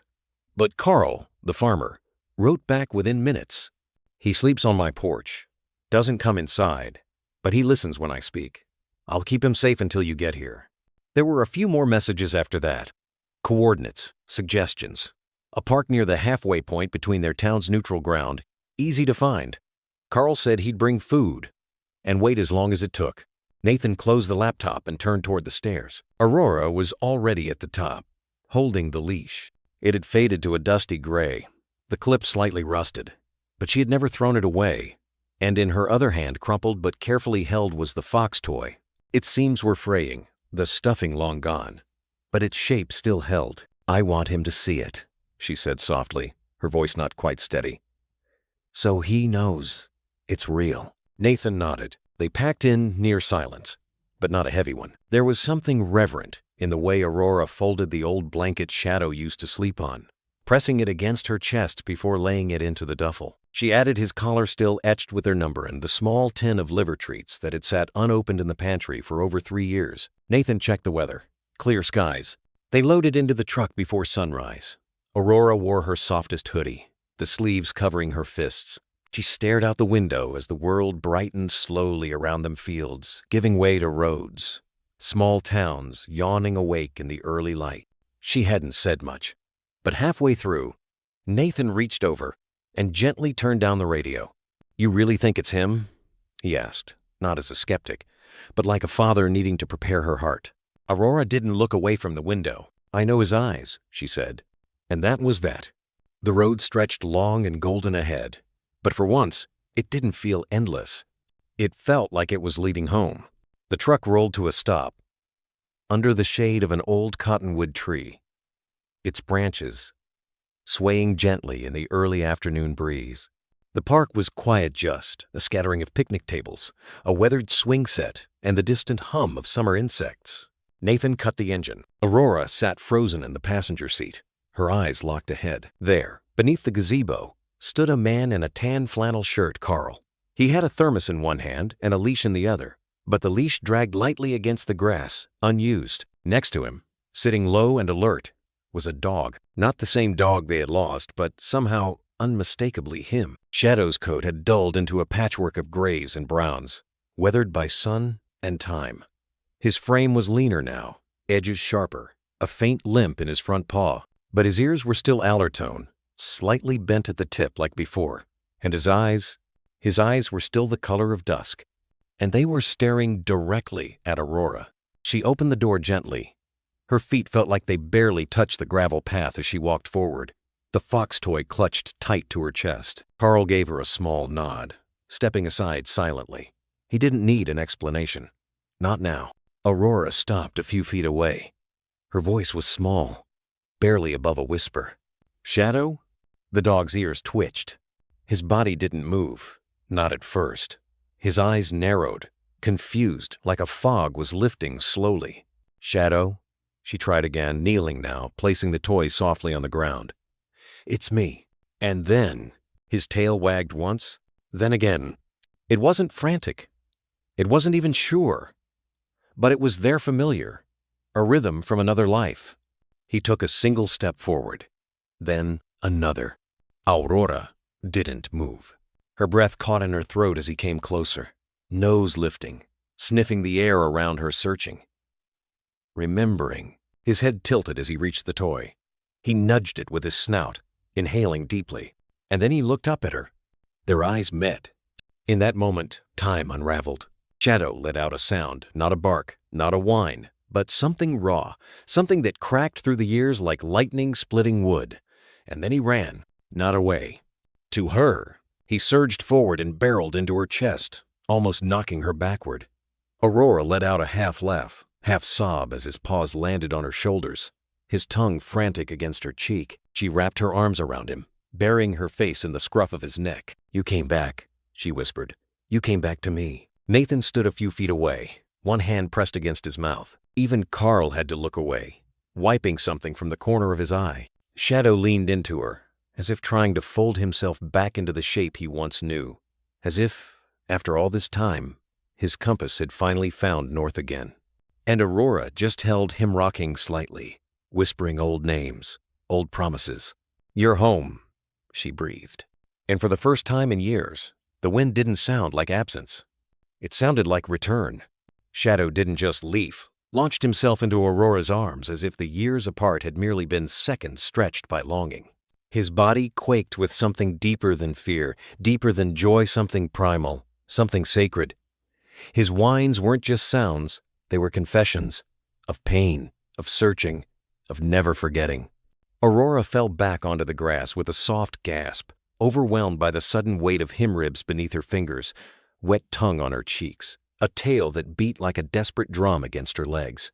"I missed you so much," she sobbed, her voice cracking open like a shell. Her fingers tangled in his fur, pressing him closer, as if she could somehow make up for every night he'd slept alone under the stars, every moment he'd limped through unfamiliar fields, still searching for the smell of home. Shadow buried his head against her chest, letting out a low, trembling sound.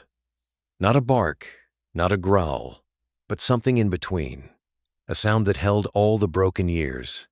Nathan was beside them before he even realized he'd moved. He dropped to his knees on the dewy grass, reaching out, and for a heartbeat, Shadow stiffened then turned. And when their eyes met, something gave way. With a low whimper, Shadow pressed his face into Nathan's chest, paw curling against his jacket like a child against a father. Nathan didn't speak his voice. Would have failed him, but his arms wrapped around the dog instinctively, almost protectively, as if to say, "You're safe now. I've got you." The three of them stayed their girl, father, and doggin, a silent embrace that spoke louder than words ever could. Behind them, Carl stood still. His weathered hand rested on the post of the wooden gazebo, his eyes shining. "He's been waiting for this," Carl said quietly, almost to himself. Aurora looked up at him, eyes rimmed red, her cheeks streaked with both tears and fur. "He remembered," she whispered. "After all this time, he remembered us." Carl nodded slowly. Some things don't get forgotten, no matter how far the road stretches. Shadow shifted slightly, curling himself between them, his breathing slowing, but his eyes wide, still watching, still uncertain, as if afraid it might vanish, as if this moment, this reunion, might dissolve like a dream at dawn. Nathan placed his hand over Shadow's paw. "You're not dreaming, buddy. We're real. You made it." And Shadow let out a long, shaky exhale, kind that only comes when a burden's finally laid down. A soft breeze rustled the leaves above them, and for a moment, nothing else existed. Not the passing cars, not the ticking clock, only this tiny bubble of return. This patch of grass where something lost had been found again. Carl cleared his throat. "You should take him home. He's tired." But he wouldn't let himself rest. "Not until he found you." Nathan stood slowly and offered Carl a hand. "Thank you for giving him a place to stop, for not turning him away." Carl gripped his hand firmly. "I didn't save him. He was already walking toward where he belonged. I just gave him a porch to pause on." Aurora stood too, wiping her cheeks. She gently held out the fox toy. Shadow saw it and let out a faint, breathy bark recognition flashing in his eyes. He nudged it gently, then looked back at her as if to say, "I never forgot." Nathan grabbed the blanket from the back of the Karth, same one Aurora had clung to, like a lifeline the night the fire took. Everything. She had never let anyone wash it. Said it still smelled like Shadow, like safety, like before. Even now, years later, the faded fabric carried traces of that old life. The smoky scent of wood floors, a faint hint of shampoo from Aurora's hair, and something unnameable that made Nathan's throat tighten. He spread it gently across the truck bed, smoothing it out like he was preparing a place of honor. His hands shook, just a little. A few feet away, Shadow stood by Carl's side, his body worn but his eyes sharp watching. He hadn't taken his gaze off Nathan since the man stepped out of the car. There was recognition there. Unspoken, but real. Like something ancient being unearthed after a long winter. Nathan didn't speak.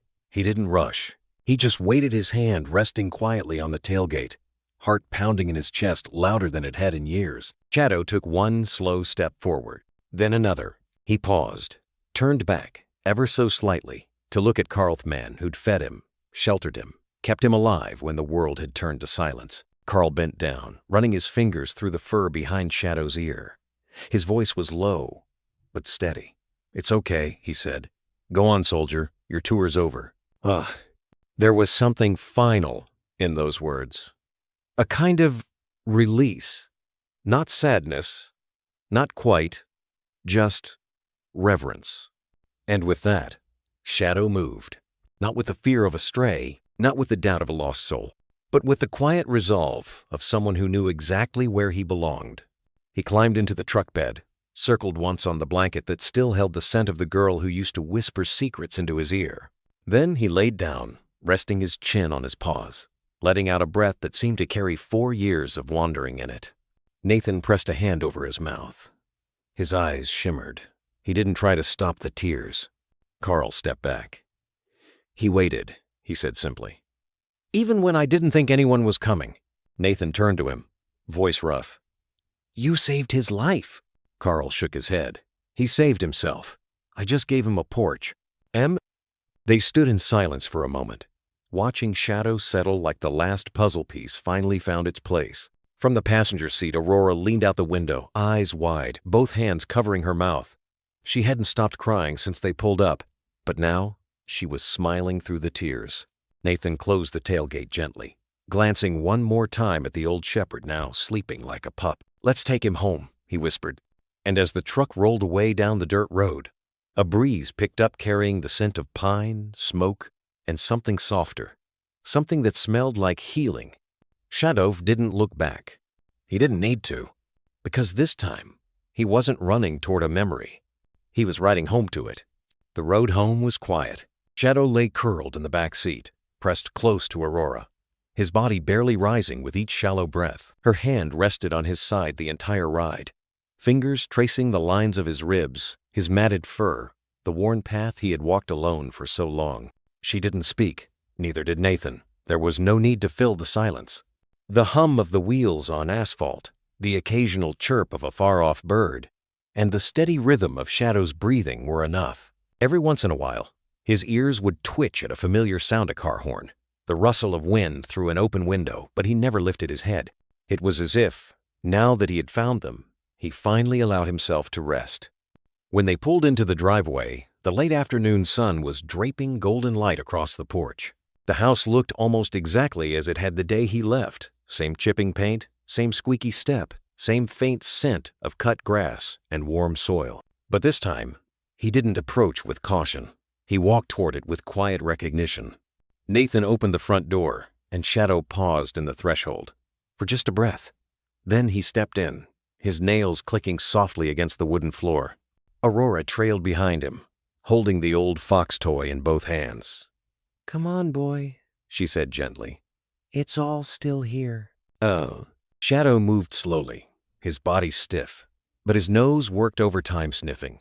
Every baseboard, every corner, every trace of memory. His eyes scanned the living room, the hallway, and finally he turned left, toward the laundry nook, where his bed had always been. It was still there, just a bit dustier, a little sun-faded, but the blanket blue with stars still held the scent of a girl who had never stopped believing. Shadow stepped onto it and let out a sigh that sounded like a world exhaling. Aurora knelt down beside him, placing the fox toy next to his front paws. "You remember this?" she asked, voice barely above a whisper. He nudged it once, then laid his head on her leg. Nathan stood in the doorway, hands in his pockets, watching, breathing slower than he had in years. A knot inside him, finally beginning to loosen. Night fell gently. Aurora refused to leave his side. She brought down a pillow from her room, curled beside him on the floor, and draped a light blanket over both their shoulders. Shadow shifted once, just enough so that their foreheads almost touched. Moonlight slipped through the window, casting silver lines across the old wooden boards. She didn't cry this time, not like before. She just whispered into the silence, her voice fragile, full of something deep and true. "You're home now, And in the dark, Shadow let out one final sigh, his body relaxing fully for the first time in years. Outside, the wind moved through the trees.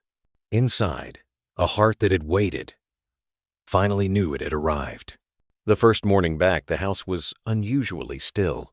Shadow didn't bark. He didn't pace. He He didn't jump at the sound of breakfast being poured into his old ceramic bowl, the one with the crack Nathan had sealed years ago.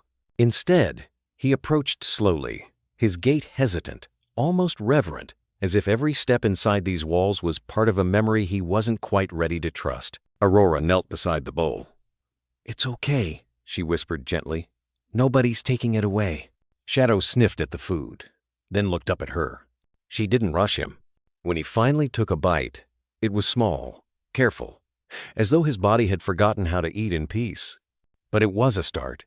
By the end of the week, Aurora had developed a ritual. Each morning, after school and before dinner, she'd sit with him on the back porch, her legs folded underneath her, a soft bristled brush in hand.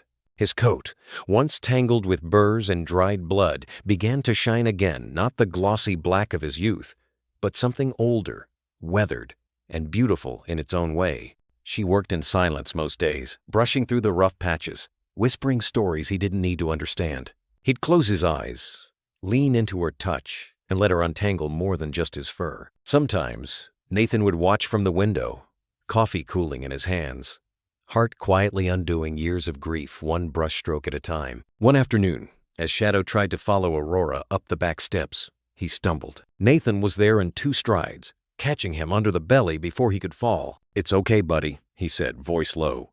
"I've got you." That night, Nathan disappeared into the garage. The next morning, the sound of hammering echoed across the yard. By evening, a wooden ramp stood beside the back, step-sturdy, smooth, with railings carved and sanded with care. Shadow stood at the bottom and stared at it for a long moment. Then, with Aurora at the top calling softly, "You can do it, boy," he began to climb. One paw, then another. Slow, trembling steps. When he reached the porch, she was already there, arms out, tears in her eyes. He licked the side of her face. Evening walks returned like an old song familiar, a little slower in tempo. Aurora held the leash, but Shadow didn't need it. He stayed beside her, as he always had, his stride shortened, but his posture proud. Nathan sometimes joined them, boots crunching softly beside his daughter's sneakers. And for the first time in years, the quiet between them felt whole, not hollow. They didn't go far, just to the end of the block and back, past the mailboxes, past the oak tree with the initials carved from a time when life was simpler. Neighbors peeked from their porches. "That him?" one asked. Nathan just nodded. He found his way back. One night, after their walk, Aurora sat in the hallway with a blanket around her shoulders and a flashlight in her lap.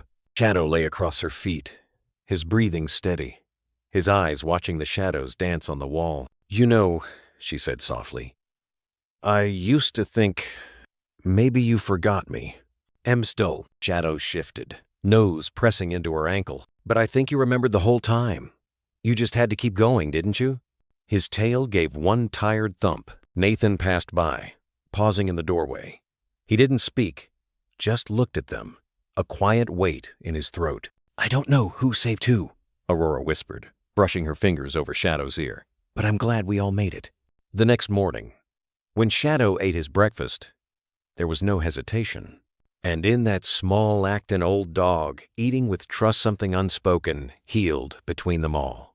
The park on Sunday buzzed with the laughter of kids and the rustle of wind through late summer trees.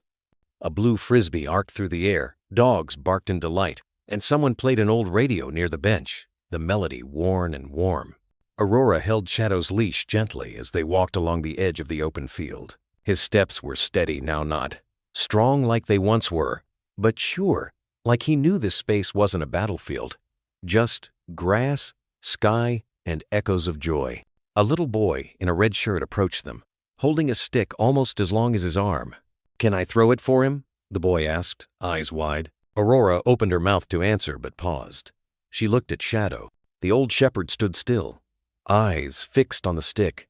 Not aggressive, not anxious, just watchful. "He might not," she said softly, "but we can try." The boy held it out. Shadow stared. His ears twitched. "C'est qu'on passe." He didn't take it, so Aurora knelt, took the stick from the boy's hand, and smiled. "Let's see what happens." She stepped back. Not too far, just enough. Then, with a flick of her wrist, she tossed the stick into the open grass. For a beat, nothing happened. Shadow didn't move. His tail stayed still, but then something flickered in his eyes. A memory. A command that was never spoken aloud, only felt in muscle and instinct. He shifted his weight forward, took a step, then sprinted. His legs, though stiff, found rhythm. The leash trailed behind him. And the moment he reached the stick, he stopped, grabbed it gently in his mouth, and turned back. Aurora gasped. The boy clapped. A woman on a nearby bench stood up. Shadow trotted back toward them, stick held proudly like a medal, tail wagging in wide, tired arcs that stirred the dust around his paws. When he reached Aurora, he dropped it at her feet, then looked up, waiting. She knelt down, face alight, barely holding back tears. "Good boy, my good, brave boy." Someone started clapping, then another, and another. In less than a minute, the whole park joined in. It wasn't loud. It wasn't dramatic. Just a soft, rising wave of hands meeting in rhythm, no screaming, no noise, just pure, reverent applause. A quiet standing ovation for an old soldier who had finally decided to play again.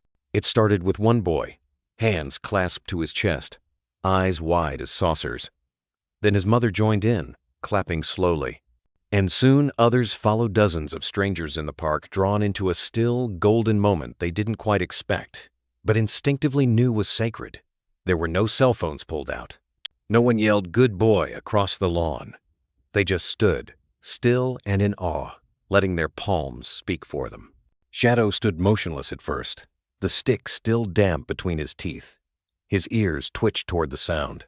He turned his head, puzzled, eyes scanning the people now, clapping not out of excitement, but out of something deeper. Gratitude, respect, love. He didn't quite understand. He didn't know what going viral meant. He didn't know the weight of second chances, or the pain in Aurora's chest that had only just begun to ease. He didn't know about the people who had followed his story online, or how his picture muzzle graying, eyes tired but kind had become a symbol of resilience in a world full of forgetting. But he knew this. He was safe. He was wanted. He was seen. And in that moment, as the autumn breeze carried the scent of leaves and laughter through the park, something long buried inside him stirred. A piece of himself he thought was gone. The part that ran because it wanted to, not because it had to. The part that trusted. The part that believed. Aurora dropped to her knees in the grass, her arms wrapping around his neck as if to anchor herself. She buried her face into his fur, breath shaking, tears tracing old paths down her cheeks. "You did it," she whispered into his ear, not caring if he understood. "You really came back to me." Shadow turned and licked the salt from her cheek, his tail giving a slow, deliberate wag. It wasn't wild or frantic, just steady, certain. Then, without being asked, he lowered his head and nudged the stick forward, again dropping it at her feet. An invitation, a promise, a beginning. Aurora looked at him, half laughing, half crying. "You want me to throw it again?" He nudged it a little closer. Around them, the clapping faded, replaced by the easy rhythm of life returning to the park. But for a few more seconds, the world stood still. Aurora picked up the stick, smiled through blurry eyes, and tossed it again, not too far, just enough. Shadow sprinted, legs not as fast as they once were, but full of purpose. When he returned, the stick between his jaws, something had shifted not just in him, but in everyone watching. Because healing doesn't always come in loud victories or big announcements. Sometimes it comes in a circle of strangers clapping for a dog who found his way back. And a stick dropped gently at someone's feet, ready for the next throw. The cursor blinked on the screen, steady and patient, as if waiting with her. Aurora sat cross-legged on her bedroom floor, laptop on her lap. Shadow curled beside her with his head resting on a folded blanket that still smelled faintly of cedar and grass. His breath came slow and even the kind that meant peace. She stared at the screen for a while before she typed the first line. "This is Shadow. He found his way back to us after almost 3 years." Her fingers hesitated, then moved again carefully, reverently. She wrote about the day he vanished, the flyers, the quiet prayers, the ache of not knowing. She wrote about how her dad never stopped believing, how Shadow had crossed towns, seasons, maybe even near death, just to come home. She included a photo taken the day after the reunion. Aurora was holding Shadow in the backyard, her face buried in his fur, and Shadow, he was looking at the camera. Not directly, but enough. His eyes soft, tired, but alive. The caption read, "Sometimes they come back. And when they do, they save us all over again." She clicked post and let it go.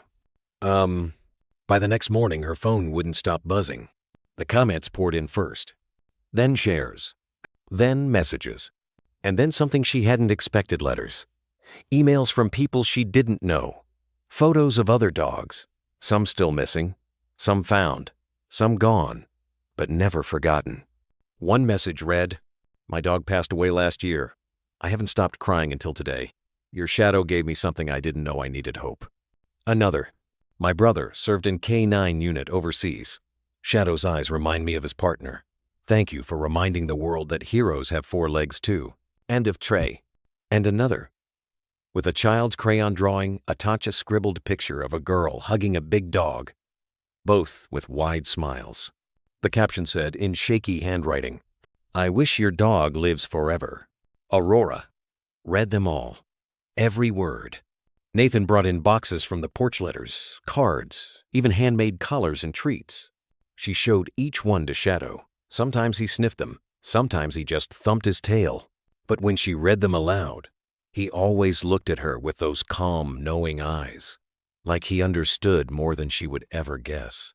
One morning, after reading an email from a woman who had just lost her husband and said Shadow's story made her believe in beginnings again, Aurora leaned into his fur and whispered, "You're helping people, boy, just by being you." Shadow nudged her gently with his nose. They sat in silence, girl and dog, healed and healing, while the world kept sending love in envelopes and emojis. Because sometimes a journey isn't just about coming home. Sometimes it's about carrying others with you once you do. The kitchen table had disappeared beneath piles of envelopes, hand-folded notes, and scribbled postcards from places they'd never been. Some were typed, some scrawled in pencil. A few came on pages torn from notebooks, the handwriting shaky, like it had taken courage just to write. Shadow lay on the rug nearby, head resting between his front paws, one ear slightly twitching each time Aurora laughed or Nathan cleared his throat before reading a line aloud. They'd made it a ritual every evening after dinner. They'd sit with the letters and read them to him, not because they thought he understood every word, but because, somehow, he did. Nathan picked up a purple envelope with dog stickers on the back and slid his thumb beneath the flap. He unfolded the letter. "Dear Shadow," he read aloud, his voice softer than usual. "I was going to give up on my dog. She's old, tired. I thought maybe it was kinder to say goodbye. But then I read about you, and I realized maybe she's just waiting for me to change too. So I took her to the park this morning." She wagged her tail for the first time in months. He paused. Aurora wiped at her eyes with her sleeve. She ended the letter with, "Thank you for reminding me she's still here, still trying." Nathan folded it gently, like it was made of something breakable. He placed it in the Keep Forever pile. Aurora reached for the next. A blue card, hand-drawn, with a cartoon of a boy holding a leash, but the leash was empty. She read this one quietly, her voice thick with something that made Shadow lift his head. "It's from a mom," she said. "Her son lost his puppy in an accident 2 months ago. He hasn't spoken much since." She swallowed. She writes, "Your story helped him grieve. For the first time," he cried, and then he smiled. He said, "Maybe our dog is looking for us too. Thank you for helping him believe in heaven in his own way." Shadow slowly stood, stretched his aging legs, and walked over to Aurora. He nudged her hand with his nose and pressed into her side. "I think he felt that one," Nathan said, smiling faintly. They read dozens that night. Letters from widows, from veterans, from little kids who called Shadow Superdog, from people with no dogs at all, who just needed to feel something soft in a world that often felt too hard. One man wrote, "I have PTSD. I've never told anyone that, but your story made me sit down next to my own dog and not feel alone for once." Another woman shared, "I didn't believe in second chances. Now I do." And over, the words repeated like a quiet drumbeat. Hope, healing, Thank you. Nathan reached the bottom of a stack and held up one final envelopino return address. No stamp. Just a crumpled piece of notebook paper, likely slipped into the mailbox by hand. He opened it. The handwriting was scratchy, uneven. I don't have much, but I have a dog. And now I know that's enough. Nathan didn't say anything more. He just placed the paper down and rested his hand gently on Shadow's head. Aurora leaned into the dog, her forehead against his neck. For a moment, no one spoke. The room was quiet except for the sound of Shadow's breathing and the distant hum of wind outside. But somehow, it felt like the whole world was sitting there with them. Because in that pile of paper, there was something stronger than ink and stories. There was connection. There was grace. There was the quiet miracle of one dog lost, found, broken, healing, who had unknowingly become a lighthouse for people he'd never meet. And that night, with the table still buried in words from strangers, Shadow curled up at their feet and let out a long, contented sigh. He didn't know what viral meant. He didn't know what a hashtag was. But he knew he was loved. And maybe that was everything. It started with a hand-drawn flyer taped to the bakery window. Shadow's Light. Join us to help lost dogs find home. No big sponsors, no polished campaign, just a spark lit by the right story at the right time. By the end of the week, posters lined the streetlights in town, each one bearing Shadow's face, his tired but gentle eyes, and the tagline handwritten in a child's block letters, because every dog deserves to be found. The initiative took off like wildfire, but without the damage-only warmth. The mayor, who'd met Shadow once at the park, donated a corner lot near City Hall for a pop-up shelter extension. The high school's woodshop class built kennels. The librarian created a reading corner for kids to read aloud to dogs waiting for homes. And at the center of it all, painted across the brick wall of the Oak Ridge County Animal Shelter, was the mural. It wasn't fancy.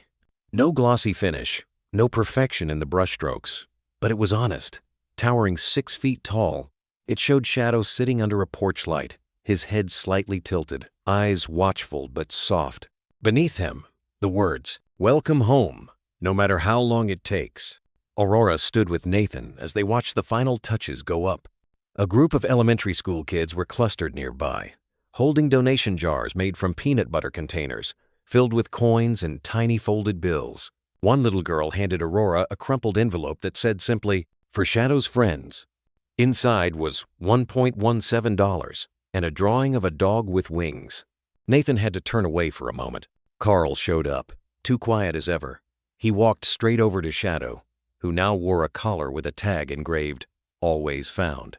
Carl knelt, ruffled the thick fur behind Shadow's ears, and said, almost to himself, "Looks like you started something bigger than both of us, old boy." Shadow pressed his head gently into Carl's hand, then turned to watch the children giggle as a newly adopted puppy licked their shoelaces. Local rescue groups began calling it the Shadow Effect. Adoptions surged. Senior dogs, often overlooked, found homes faster than ever before. One volunteer said, "It's like people see them differently now. Like maybe there's a story behind every tired pair of eyes." Donations came in from other counties. A retired Marine sent a crate of working dog gear.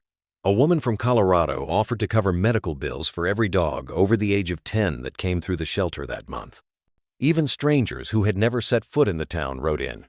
But Oak Ridge knew this wasn't about going viral. It was about coming back. Back to kindness, to second chances, to porch lights left on just in case someone finds their way home. At the campaign's small launch event, the mayor invited Aurora to speak. She stood in front of a modest podium, holding Shadow's leash. He sat beside her, tail sweeping slowly over the concrete, his ears alert but relaxed. As she looked out at the crowd, teachers, grocers, postal workers, children with their arms around their Petcher voice caught for a moment. Then she began. "I don't think Shadow set out to become a symbol. He just survived. He kept walking when it was hard. He waited when no one called. He didn't give up on us, even when we thought we'd lost him." She paused. "And now we don't just have our dog back. We have our community back too." Applause rose like a wave. Some clapped through tears. Others just nodded, like she'd put words to something they hadn't known how to say. Shadow looked up at her. His eyes, once sunken, were clearer now. His coat had thickened. But it wasn't just the food, or the medicine, or the warmth of a real home. It was love. It was recognition. And in that moment, surrounded by families and folding chairs, warm churros and children's laughter, rescue dogs tugging on leashes and seniors sipping lemonade, Shadow stood quietly at the center of it all. He had aged. You could see it in the way he carried himself. His once strong legs moved with a slow deliberateness now, his eyes a little cloudier, his steps more measured, but his presence? That hadn't dulled. Not even a little. Behind him, towering 2 stories high on the side of the shelter wall, was a freshly painted mural, not just of any dog. It was him. Shadow. The dog who had made it back. The artist had captured him not in motion, not barking or running, but sitting, regal, worn, yet watchful. His ears slightly cocked, eyes focused on something invisible just off frame, like he was listening to the world in ways humans couldn't. Above the image, in bold but gentle strokes, were 3 words that had come to define more than just his life. Shadow's Light Lives. Kids had started calling the space below it Shadow's Corner. They left drawings, some folded letters with childlike handwriting that said things like, "Thank you for being brave," or "I hope you're in my dreams tonight." Someone had tied a blue bandana to the post below the mural. Another kid placed a chew toy that looked like a small squirrel at its base, clearly well-loved, as if gifted from one dog to another. The mayor was there that day, not to give a speech, just to listen. Local news vans had parked off to the side, cameras off, but their crews mingling like any other neighbors. The whole town had come not out of obligation, but because something in them needed to see the dog again, needed to say thank you. The annual Shadows Light Rescue Festival had grown bigger than anyone expected. What started as a local fundraiser for the shelter had become something far more than tents and adoption booths. It had become a ritual of hope. There were storytime readings under the elm tree, volunteers sharing tales of rescued pets and second chances. One little girl stood up and shyly read aloud from a story she wrote about a dog who had gold in his chest that made sad people feel better. Her dad wiped away tears as he stood behind her. There was a booth where families wrote the names of pets they had lost on paper leaves, then pinned them to a giant wire tree. The wind kept tugging them gently, as if even the breeze knew how to mourn. And in the middle of it all, on a thick patch of shaded grass, Shadow lay beside Ororano taller, her face still gentle, but stronger somehow. There was a calm to her, the kind that only came from walking through real storms and still choosing love on the other side. Her hand rested lightly on Shadow's back, fingers drawing invisible patterns in his fur. She didn't talk much. She didn't need to. She just sat with him like she always had, like no matter how many years passed or how many people knew his name, he'd always just be her Shadow. Then it happened. A ripple. It started with a sudden stillness, like the entire festival took a collective breath. And then Shadow barked. Just once. But deep and full-throated. The kind of bark that came from somewhere behind the ribs, from a place older than memory. It wasn't a warning. It wasn't a demand. It was presence. Every head turned. Conversations stopped. Popcorn froze halfway to mouths. A dog nearby tilted its head in curiosity. And then, slowly, deliberately, Shadow's tail thumped the grass. Thump. Pause. Thump. It was like punctuation. Like a period at the end of a chapter. Aurora looked at him, eyes wide, then laughed, soft and sharp at the same time. She kissed the top of his head and whispered something only he could hear. He let out a low huff, then settled back down, eyes blinking slowly in the sun. Somehow, he knew. He wasn't just in the story anymore. He was the story. The children knew it. They ran to his side, some crouching a respectful distance away, others reaching timid hands toward him. Parents didn't pull them back.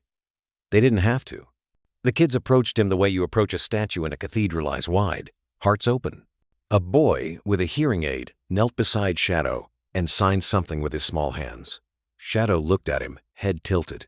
The boy smiled, as if Shadow had understood. A girl placed a flower crown gently over his ears. Shadow didn't flinch. He just blinked, the way old dogs do when they're both exhausted and content. A woman, standing just beyond the circle, pulled her husband close and murmured, "That's the dog," from the post. Her voice caught in her throat. He looks even older now." The husband wrapped his arm around her shoulder. "Still beautiful, though." At the edge of the crowd, Nathan stood beside the mayor, arms crossed loosely, a bittersweet smile on his face. His eyes locked on Shadow, and for a brief moment, his military posture softened.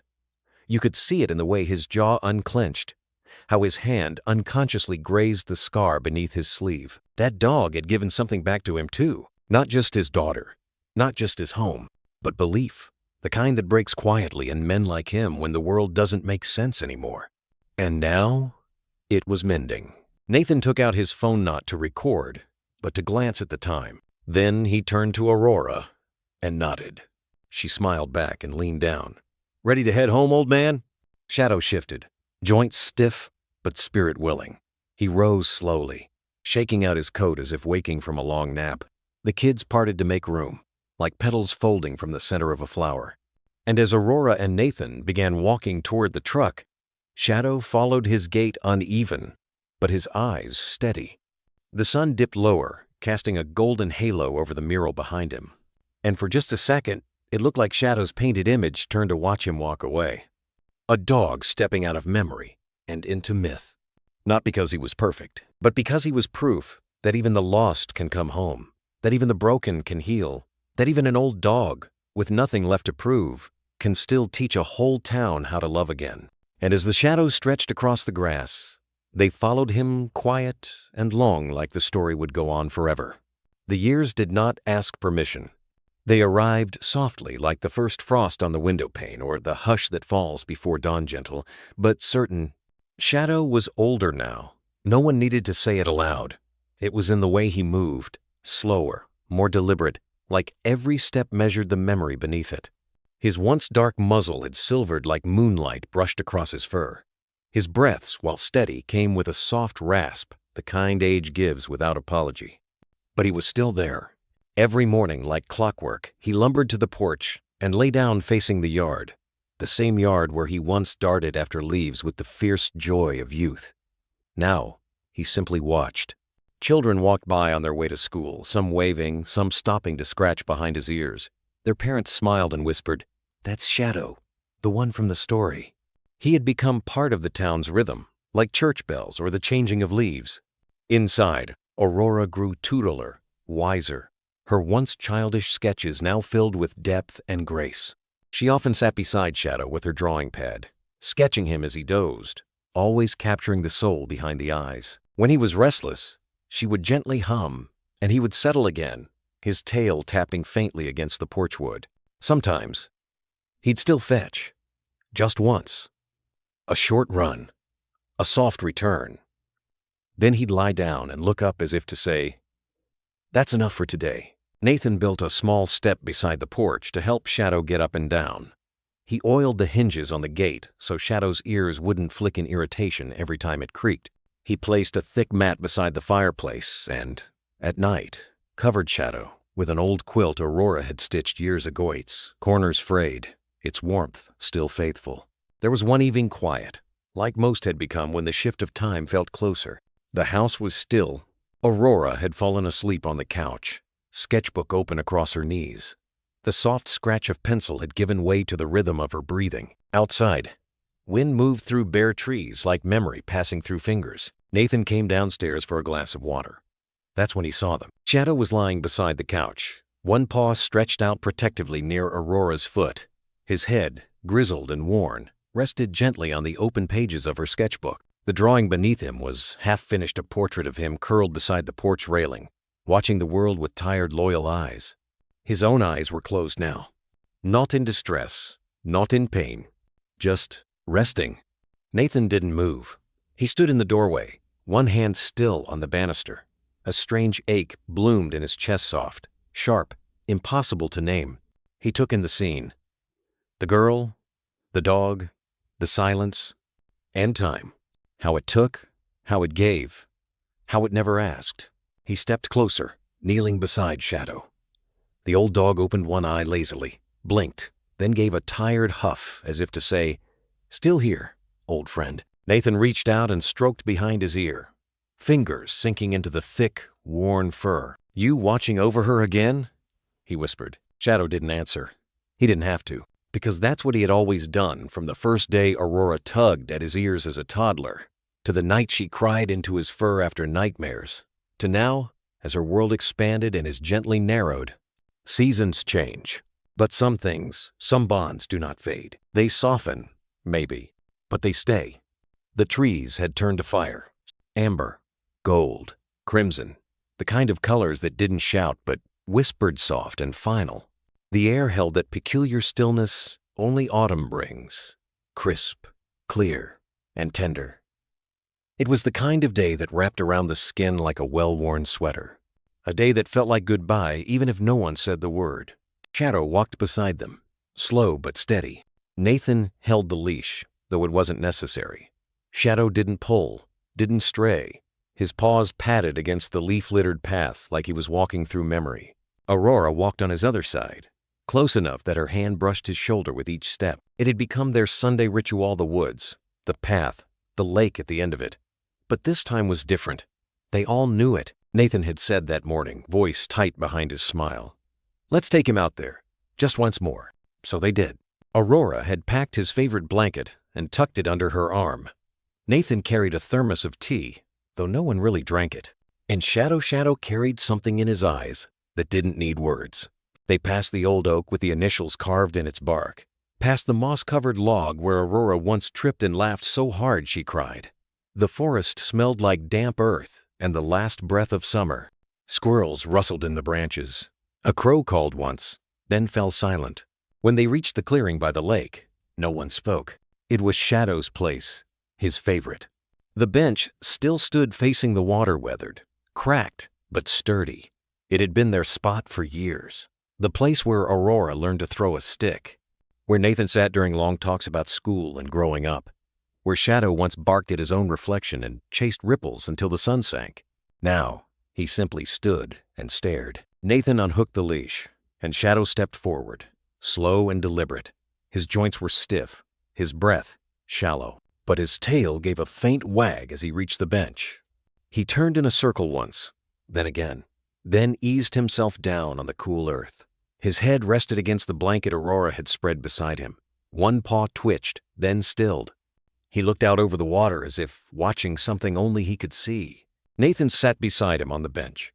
Aurora knelt, her fingers tracing the soft fur behind his ears. "You remember this place, don't you?" she whispered. Shadow blinked once. His eyes were glassy, but gentle. There was no fear, no struggle. Just the calm knowing of a dog who had given everything he had and was now simply full. Aurora leaned in, forehead resting gently against his. "We're here," she said. "All of us." A breeze moved across the lake, carrying leaves in lazy circles across the surface. Sunlight shimmered on the ripples, like flecks of gold. The world felt quiet, held.